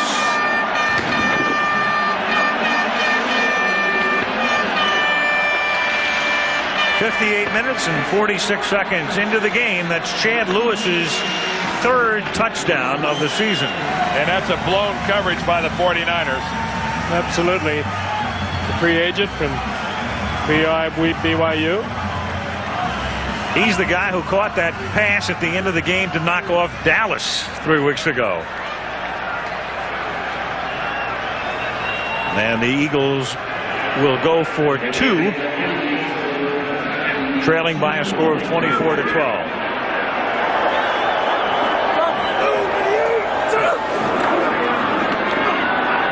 Conversion is thrown behind Solomon. And now the Eagles still trail by 12 as we await their onside kick. Of course, the Eagles have some experience with onside kicks. Arizona tried one last year, and Willie Clark ran it back for a touchdown. In last week's game, right after the Cardinals had taken the lead, Bernard Wilson intercepting Rodney Peete on the first drive, and then they tried to recover an onside kick, and Clark ran it back in, but the Eagles still wound up going down to a defeat. What's your take on the starting quarterback for the Eagles next week at Baltimore? Well, that's Birdman. I think Birdman's going to make the call. I think Ron Jaworski. Jaws is here tonight.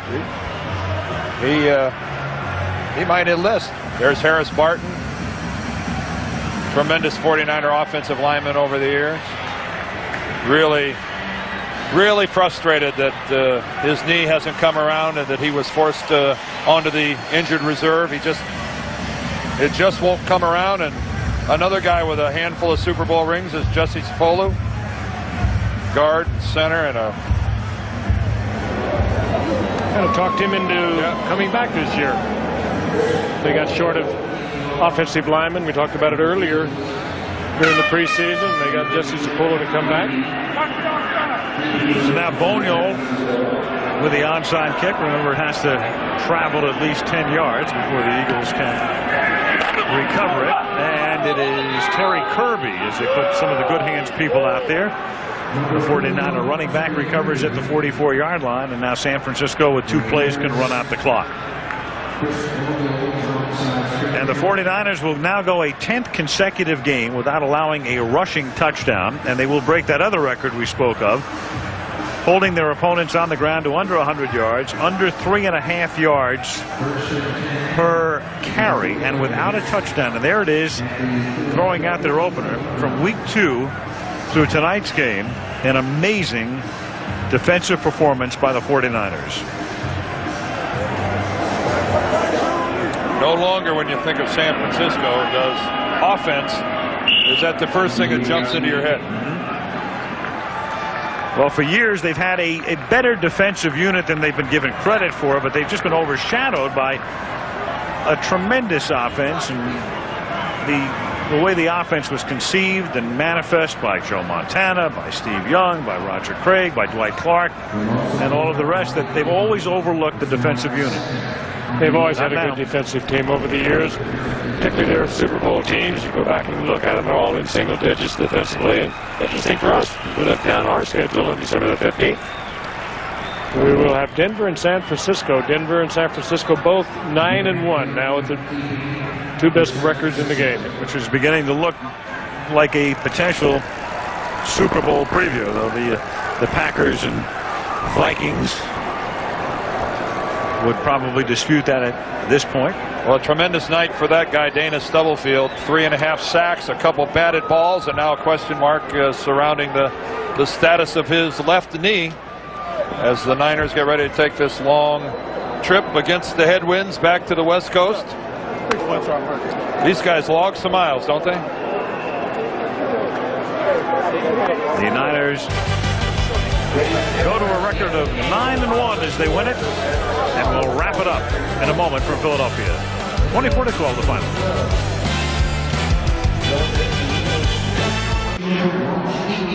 Kevin Greene, this was a great day for the San Francisco defense. You guys look like you toyed with them all evening. I tell you what, we just continue to bring some pressure on them. I mean, Dana Stubblefield had a big day. I mean, a lot of those sacks that we did were obviously covered sacks. We got some good defensive backs on this team, and they really help out our rush. Just, Dana got credit. You split a sack together, that last one. Were you really in on that sack? I think I hit him on the way down. Yeah, I'll lobby for that, absolutely. Oh, okay, I just want to make sure. Just check it. How comfortable were you playing on that line and not getting in the three-point stance? It's a little difficult. Obviously, I'm an outside backer, and I'm playing a down lineman type position now, so it's a little difficult. But the coaches know that, so they're working with me. One of these down and dirty football games, the offense for San Francisco didn't really seem to grab hold tonight, but special teams and defense took charge. And that, that's the thing about this team. Sometimes a phase of the game might be struggling, and it puts the onus on the other phase or two to step it up a notch and really be competitive and carry the team. Kevin, thank you very much. Thanks, Lynn. Go on to the team prayer. Al? All right, thank you, Lynn. The Niners with 8 sacks tonight, and they win it by a score of 24-12 to go 9-1. Next week, it's the Bills against the Dolphins from Miami. Until then, Al Michaels, Frank Gifford, Dan Deirdre, Lynn Swan. Good night from Philadelphia.